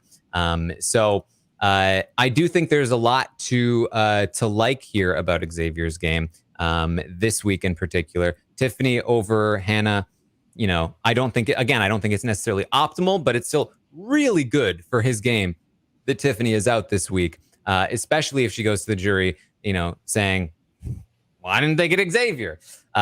So I like all of that from Xavier. I think that he is playing the within the Cookout game the best at the moment, if only because I do think he would cut Kyland in the final three, although I don't think that is a given either. And so for those reasons, I am going to go with the 8 for Xavier. He is the likely winner of this season. And I think that for me, as a player overall, he, I think, is, around an 8. And so that's where I have stuck Xavier for now. And we will see where we go from there. Jacob Jones, what do you think? So I would have to agree with you on the numerous points that you pointed out about Xavier's game. I do think he is the likely winner of this. I do think he has been playing the best, one of the best game since they've got to, even before that, but in the final 6, and he's the likely winner. And it's kind of I was going back between I can't give him and Kyland the same bit, because I do think that X wins out over Kyland in that final 2 situation, and I think X wins out over a lot of the people right now. And assuming that Tiffany's leaving tomorrow, and I think, not tomorrow, Thursday. And so his likelihood of winning is very high. And on that basis alone, it's just I can't really give him the same rating as Kyland. So I would have to bump it up to an 8 as well for Xavier's game. All right, Melissa. Yeah, I agree with your points. I guess it's hard because it's he's in the best position, but is he the one who's put himself there. It's like if Kyland, because Kyland, if he was going for his best game move, I think he probably would have targeted Xavier this week. Like, I feel like it's like getting X out because he knows if we're Kyland and we think X is the biggest threat to win, he's going to win this game. Okay, the next logical step is target him. You're HOH, get him out now. Instead, he's kept X in the game and wants to go to the end with him for some nonsensical reason that makes literally zero sense. So X should be in danger this week, on the block, possibly going home, scary situation for him. And yet, because Kyland is a dum-dum, he is still in the house and now in the best likely position to win. So it's hard for me because it's like, well, like I want to reward the fact that he's in the best position to win, but at the same time, it's like he's done nothing to put himself there in terms of this particular week. So I feel conflicted and I don't want to give him such a high score, but I do feel like I have to look at the fact that he is the most likely person to win. And therefore, I'm going to stick with my 7. All right. Yeah, I think Xavier's best quality in the game is that he doesn't make a lot of mistakes. And I said that, I think, a long time ago as well. And I think it's held up over the course of the entire season. I think the primary reason he stands above everyone else in the Cookout is that everyone else in the Cookout has actively made mistakes that have pulled them down, and he has not made as many. And I think that is genuinely a very good quality for a Big Brother player to have. And it's one of the main reasons why I think he's in this position. But as I said, I do think we also, I would also give him credit for pulling Big D and for maintaining Azza as well. And he could have made a mistake when Kyland comes to him and says, I want to go to the end with the best, bro. He could screw up and give it away, and he has almost screwed up a couple of times. Kyland's been like, "Is Xavier really going to figure it out?" But he has played well enough to Kyland that he agrees, and he might also genuinely somewhat agree that Kyland is bought into it. But the audience agrees with Melissa on this one. They gave Xavier a 7 this week, so there you go. It's going to be an 8 overall for so Xavier. He went up. Ew. Okay. He did go up. This is not like, oh God. This is not the final image you want to see for near the end, where it's like all red. It's like you want to see like all green or whatever. Oh my goodness, I know. Yeah. I mean, look, do not let anybody try to, because this is what people will do, is that like if they disagree with your perspective, they will try to discredit the person. It's just Tiffany fans. Like, it can't be objective. It says that's why that they're not giving Xavier credit for his time in the Cookout is because they're Tiffany fans.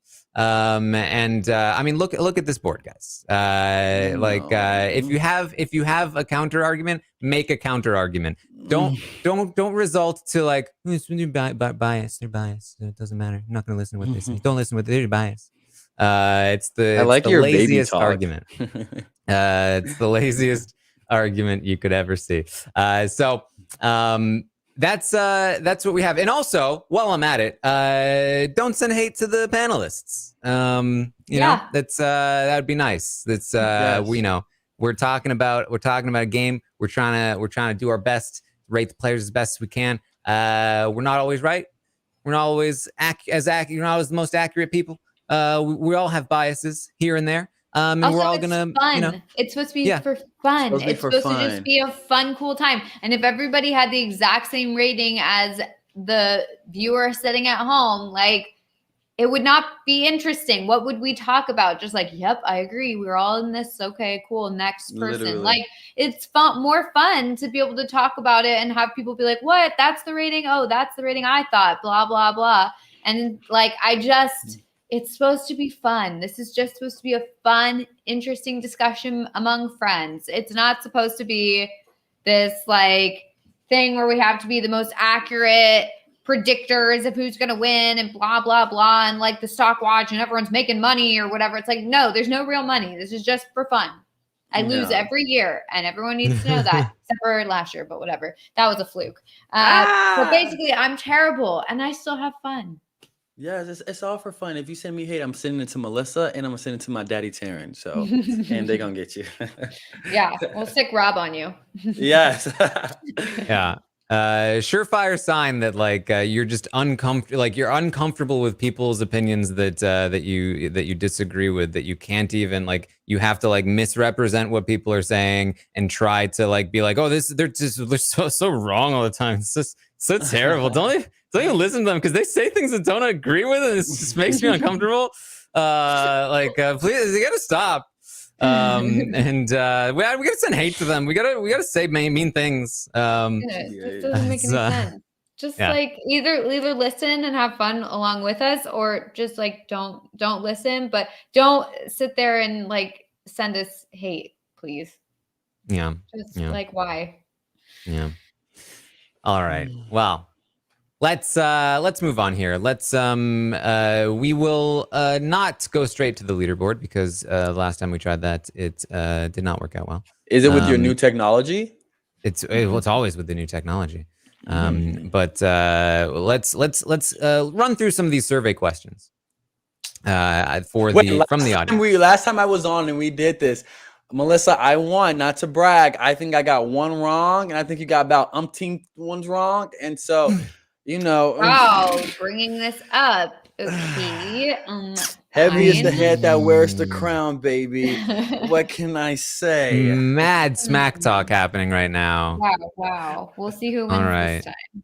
Well, I asked the audience to rank their favorite players to their least favorite players. Let's see. There are only 6 players left in the game. So how did the audience rank the members of the Cookout? Who is number 1? Tiffany.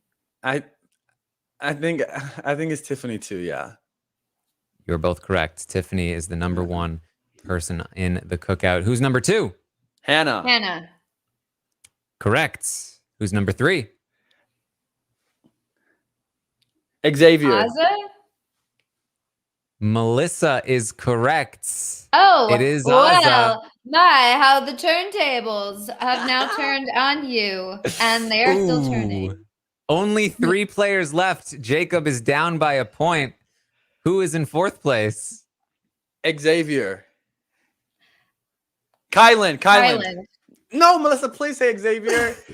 I think this is actually Kyland. A trick question. There's a tie for 4th place. I kid you not. I think Kyland and Xavier are in 4th, and then Big D is down at the bottom. Absolutely. That is correct. Xavier and Kyland exactly tied. I keep refreshing the page. They're all bad.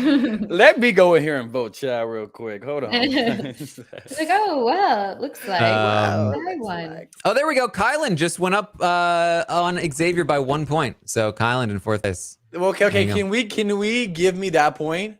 I said I Kyland believe Melissa too. said Kyland as well. So you get nothing.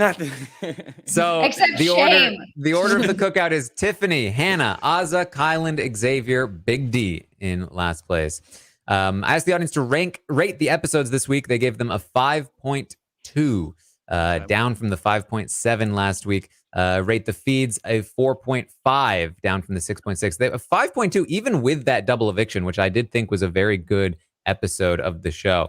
I think people have just really been not excited about the season here. The season as a whole, a 6.5, down from the 7.1. This is the lowest it has ever been. Not finishing strong. Rating the competitions this week down to a 5.3 from a 5.8 last week. I asked the audience to rate Claire's game overall. Claire as a player, now that she's out of the game, not her position, but Claire as an individual player, independent of the season. How would she do if you threw on 1,000 different seasons? What does the audience think? They gave her a 5.8, so around a 6 out of 10. I was going to say she's better than that. I think she's better than that. I think that the thing that she is missing is like like she's got like the mind for the game, I think. And because I just remember like the first week when it was more of like a quote unquote normal season where you had like a big alliance forming, and her and Tiffany did their strategy session with the chessboard, and they both were like, okay, we're figuring this thing out together. And I was very impressed with her. Then when you got the Cookout, which I do think is a little different than a normal season because it was kind of an alliance that never really met. And so like, how would you know there was an alliance there? And it was like a lot easier to hide that than like, the slaughterhouse. She obviously faltered, but I think generally, I do think that Claire is a good player. I think she lacks the ability to like turn it on and then like make the moves. I mean, maybe she would, but we didn't get to see it. So, I don't think I would give her like an 8 or a 9 or something. I might give her like a 7 just because I do think that she's really smart and I do think she'd be able to figure it out. And I do think as much as we want to say like, oh, her social game was like kind of lacking, like I do think she had a good social game in terms of when someone was talking or when the HOH was talking to her or whoever, she was really good at like agreeing with them and making sure that they felt totally comfortable with her and that she was on their side. And like all these conversations that like I probably would have been so irritated by and been like, oh, okay, enough. But she was just like, yeah, totally, 100%, yeah. It's like, I couldn't do that. So I do feel like she could do well socially on a game. And so I would probably give her a 7. Yeah, I for me, I think a 6 is appropriate. I think it could be lower, it could be higher. It is tough to judge these players. It's such a unique season. We settled on like a 4 or a 5 for Sarah Beth. I think that Claire is a better player than Sarah Beth. Had made better decisions overall, but still in that spot where she made a bunch of not great ones. Again, like Sarah Beth in a position where the entire house was against her, regardless of the Cookout, whereas Claire, if there's no Cookout, probably does make a good run to the end of the game and has a chance to win.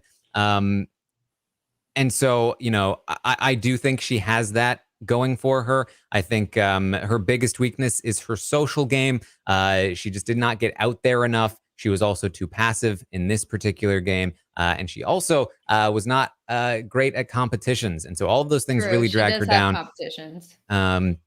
And so, I could see an argument for a 5 as well for Claire based on this season's performance. But, I do think that, there are some extenuating circumstances. I do think she has some potential as a player. I could definitely see a 6 here for Claire. Yeah, I do think like mind for the game is a 7 for me, but I do think her inability to win competitions probably brings her down to a 6. Yeah. All right. Then Alyssa. Audience a little lower on Alyssa. They gave her a 4.8, 1 point down. So about a 5 for Alyssa overall. I actually feel personally pretty similarly about Alyssa as I do Claire for different reasons. I think Alyssa is a bit better socially and has more drive to be an active player. But her mind for the game, the strategic portion of the game, was not quite as on point as Claire's at times. Good in different ways, bad in different ways. I wouldn't say necessarily like a lot better. She also seemed like a slightly better at competitions, but was not as good at just like overall maintaining multiple relationships at a time. Like even though she had the potential to be more social, she really like narrowed in on one person. And even Claire, who lacked a social game in general, was able to branch out to Hannah, Derek X, Kyland, like a lot of other people that she was able to bond with. She even bonded with the Jokers a decent amount, whereas Alyssa tended to narrow in on Christian and then Xavier. And so that's where I feel like Alyssa has the potential for a better social game than Claire, but in practice, it never happened. And then, in practice, a lot of things never happened for Alyssa. So I'm in a pretty similar place for both of their games. Yeah. I guess I would probably rate Alyssa out of 5, probably just because I do think that you're right in that there is potential there, but I do think that it seems like, and I don't know how it would be in a future season, but she did stick to one person. First it was Christian, then it was X, and she didn't really branch out, and she didn't really like kind of look to see what exactly was going on in the house and kind of just like stuck with her person and trusted that structure that person was telling her was the house. And so I wasn't super impressed with her game. And so I don't know how she would do on a future season, but if she does just like tie herself to one person, that's not really good. So I think I have to go with a 5 for her. And I think like in that CBS, they released something like, oh, who would your favorite, like who would you align with if you were in Big Brother? And Oh she, yeah, like, I was going to mention Jordan. that. And so it's like, now it like really doesn't surprise me that she Oh. wants like that connection, that one person to put her soul allegiance into. And so with that answer, and I don't think Alyssa should be above a 4, to be honest. And so it's just kind of like, I mean, she may be able to perform, but she doesn't get into like a, just the things that have happened this season. But yeah, I don't really see that much going forward. And I should mention probably her. I think Alyssa's biggest weakness, I think, is her reads. She's very bad at reading people and the house, and that is where Claire exceeded for the most part. All right, let's talk about who was the best person for Hannah to have targeted for her game in the double eviction. Who should she have gone after? She did go after Alyssa. Who should she have gone after? The audience says Xavier. She should have gone after Xavier for her game. Makes sense. I mean, she was even like on his behind, like even leading up to like, oh yeah, like we definitely need to start like looking at him and taking a shot at him. But they had to get out Alyssa first. But so that was definitely something she was already thinking about. Yeah. Who is the best person for Kyland to have targeted for his game? The audience also says Xavier. And I'm not sure I'm 100% in agreement with this. I do see the case for not taking the shot at Xavier, but I also see the case for taking. I mean, it's actually kind of like, if you look at it in a spot where he's not taking Xavier to the final 2, you could see it as a Derek X, should I take the shot at Christian move of like, should I get out the biggest comp threat right now and hope that I comp my way down from 5? Or should I lull him into this sense of security that he wins maybe a comp or 2 for me, and then maybe I cut him at the end? I feel like there's a case to be made either way, but either way, it doesn't matter. Yeah, I thought the answer would be Azza, because Azza has been the one to like really outwardly say like, oh yeah, I don't like you. I don't really rock with you. I kind of want you out. And with Xavier, it is that point of like he could potentially cut Kyland in the end. And Xavier is like has the highest chance of winning at this point, but I just thought it would be Azza with that one, just based off of their relationship and her mindset with him. Mm-hmm. All right. Well, I also asked, will Xavier turn on Kyland? Will he turn on Kyland? Now, I didn't want to specify like prior to Final 3 or at Final 3 because I just overall, do we think, because he made it Final 2, the Gentleman's Club. With Kyland, is he going to be loyal to the Gentleman's Club? Will he cut Kyland prior to the Final 3, and will he cut Kyland at the Final 3, or will he actually take Kyland to the end? The audience says, with 80% of the vote, yes, he will turn on Kyland. He will turn on him. Oh, okay. Yes. I think he will. I'm not 80% convinced. I'm probably I'm not 80%. I'm probably like 75% convinced. 67. But I do think there's a decent chunk of me that says, because the thing about Xavier is that he has been told by so many people that he can beat Kyland in the Final 2, that I don't know that he thinks he needs to cut Kyland. And that, I don't think he intends to cut Kyland prior to the Final 3. And then if he has the choice between Kyland and Big D, does he take Big D? Probably. But I do think that there's a part of him that feels like I can take Kyland and still win.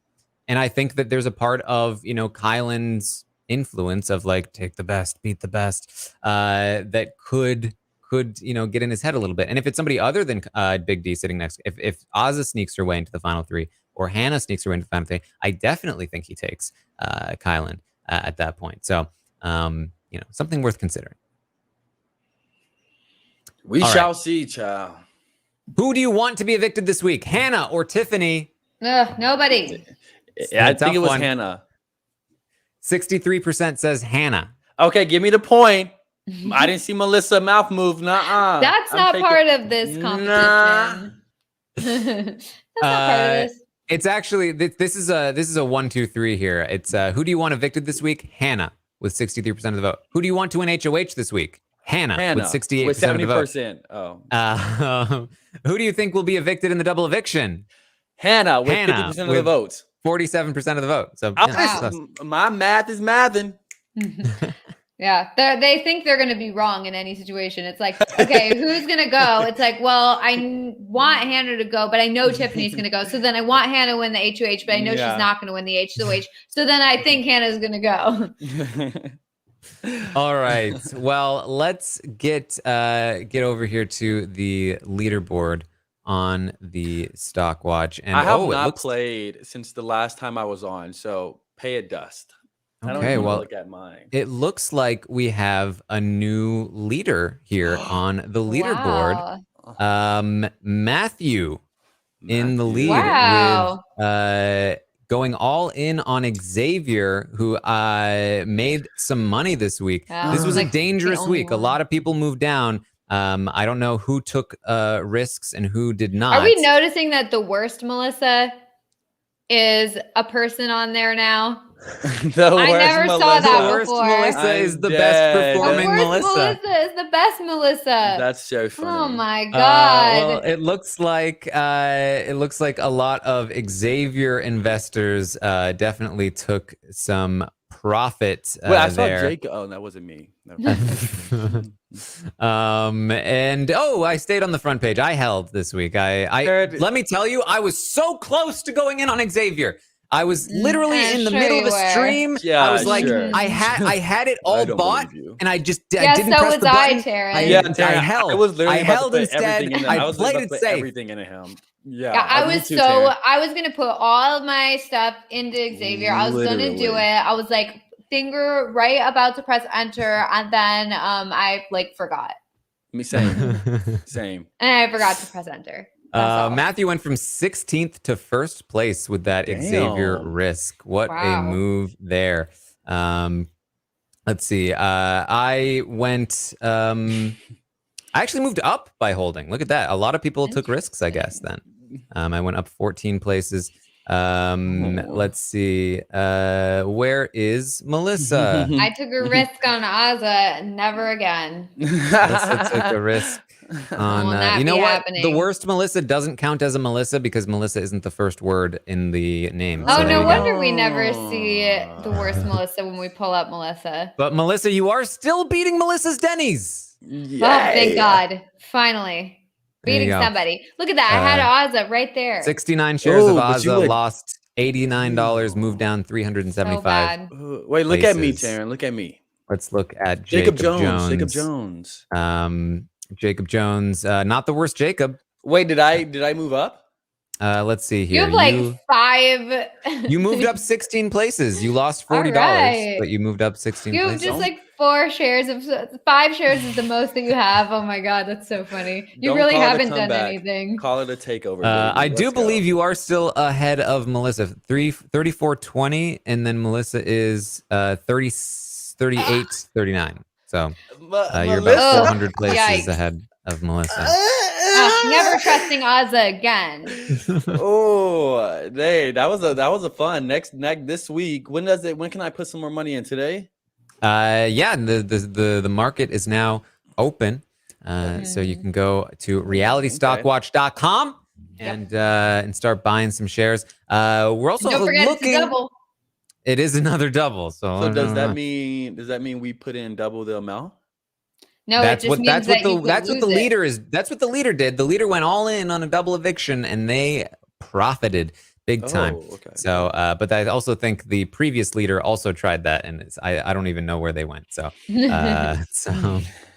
McPro boy was the previous leader. Went in on Tiffany and moved down 111 spots. Yikes. Wait, so do our scores go into that?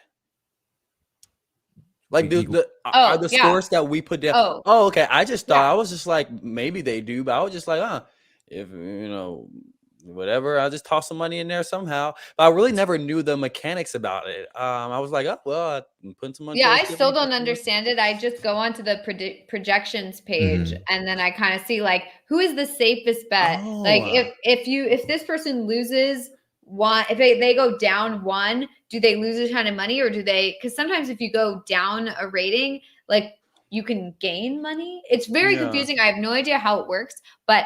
See, this is Taran can talk about like all like the smart moves to make, but this is the moves of a dumb person. So basically, what you'll do is you'll smartest idiot I have ever seen in my life. Exactly. You'll go on the predictions page or the projections page. You'll see what if they go down one will actually make money because some of them are like that, and you'll pick that person, and then that's what you'll put all your money in them, no matter who they are. And then the next week, even if they go down one, you still are okay. And that's what I do. Okay, nice. Well, it's never too late, folks. Yeah, and maybe people shouldn't listen to my advice because I'm clearly not doing well. But like I'm doing better than Alyssa. I said want, Alyssa. So sorry, Melissa. If they want to listen to me and do it that way, that is a totally acceptable, great way to play this Stockwatch. All right. Well, I am going to. We're working on trying to get something Stockwatchy running for Survivor this season as well. So if you guys are interested in that, I will be podcasting about Survivor. It premieres next week, I believe. So you can. I'm going to try and workshop some ideas because obviously the way that we do it for Big Brother would not adapt perfectly to Survivor. It's a pre-taped show, and there may be spoilers out there. So there are other ideas that I have to make it work for that show, but could be fun. We're going to try it out. So you can check that out. I'm going to be workshopping those ideas probably sometime, maybe tomorrow on Twitch, twitch.tv/Taran Armstrong if you want to check that out. You can also just find me there in general. I'll be watching the episode live with you guys tomorrow night on Twitch. I'll also be live in the morning to update you guys on what happens on what has been happening on the feeds here at Rob's podcast. Melissa, any final thoughts on the week? Yeah, I do want to say something because I'm not going to be able to be on the podcast this week for like one of the recaps where normally I would mention this, but the comics just came out. The BB comics just came out, and I have to say. They're really phoning it in, aren't they now? They're really like not Big Brother related at all. There's nothing clever about them. And they just like are like, okay, well, what is literally anything? Like what is anything? It doesn't have to relate to their gameplay. It doesn't have to relate to their personality. It doesn't have to relate to anything about them. But what is something that we could draw for this person? Like, that's literally what it seems like. It's like they used to have like be very specific about, or at least it felt this way. They were very specific about how they would tailor it to each person. Like they'd be like, okay, what makes this person unique? What makes this person unique in their gameplay or what do they talk about a lot? Or what do people say about them? Let's incorporate that into a comic. And, you know, that way it's kind of like a nice little nod to the fans or a nice little nod to like these in-house jokes or like the way that they're playing the game. And let's put that in a comic. So that way, when they see their comic, they're like, okay, this is how I'm being perceived, or this is the way my gameplay is looking, or this is something unique about me. And this season, and I feel like it's kind of been like trending in this way, but in this season in particular, there's absolutely nothing about any of the comics that has anything to do with them as individuals or them as game players. And it's very unfortunate because I do always really love seeing Big Brother comics come out, and there's just like nothing. Like, I'm sorry, like there's so much they could have done, but they have just like I don't know, just like Kyland, like as the Kylander or something. Like it's supposed to be a play on Outlander, but that has nothing to do with Kyland. And then you've got like Xavier that has nothing to do with Xavier. Azza that has nothing to do with anything that Azza's done in the house. The only one that had to do with anything that happened in the house was Big D. Mm-hmm. With the sleeping, mm-hmm. And then Brittany, I guess, with the like competition she did, yeah. But even then it like wasn't super clever. So like, I mean, I'm sorry, like that, none of that was good. Claire Bear, but like, come on, that has nothing to do with anything she does. Like, everyone was like, what is this? What does this mean? Like, what's this a reference to? Oh, it's a reference to Care Bear, which has literally nothing to do with Claire. Like, I mean, Melissa, come on. It feels like you're telling me that my idea for your comic, Melissa Belissa, is not a good idea.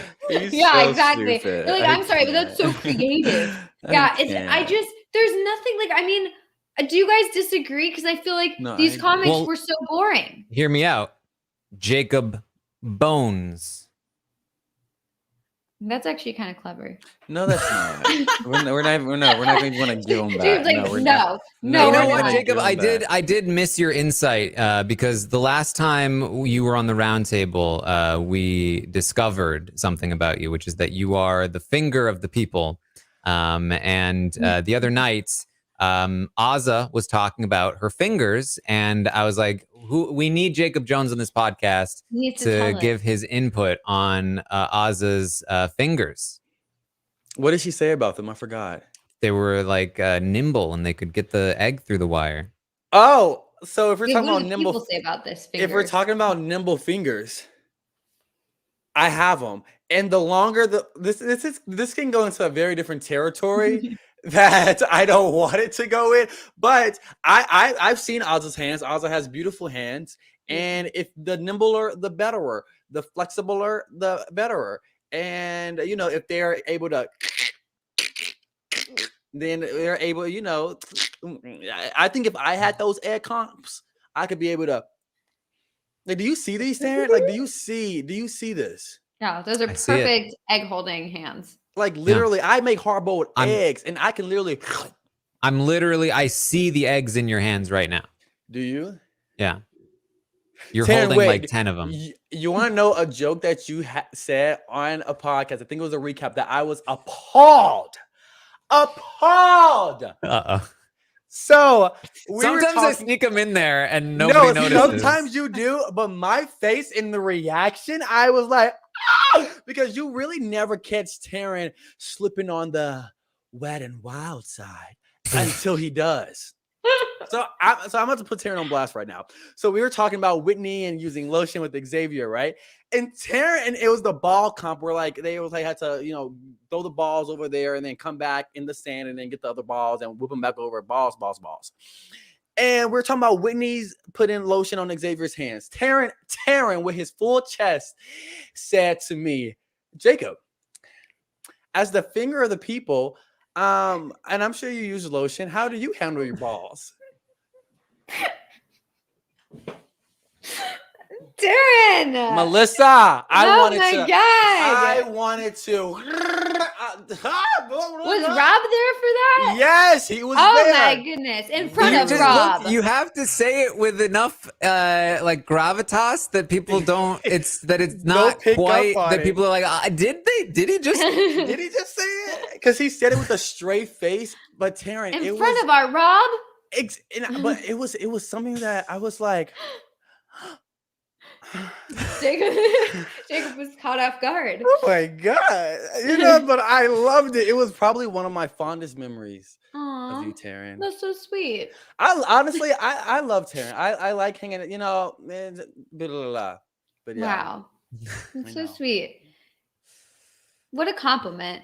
Thanks so much, Jacob. I appreciate it. So I don't know what you're. He's looking at you. Now you look at him. Now you turn and I'll look up. Aw. Did it work? Someone's got to screenshot that one. We couldn't see it because we were looking at each other. But yeah. Well, thank you, Jacob. I appreciate that. You're always able to sort of you come in. You're so positive. You really lift people up with your deft fingers, and it's feels great. Not it feels great. Moving on. Not it feels great. Oh my goodness. All right. Taran's like, what? What happened? What?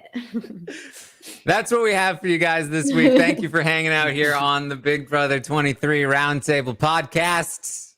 We'll be back next week to talk about the Final Four is where we'll be at that point. and we'll see where things go from there.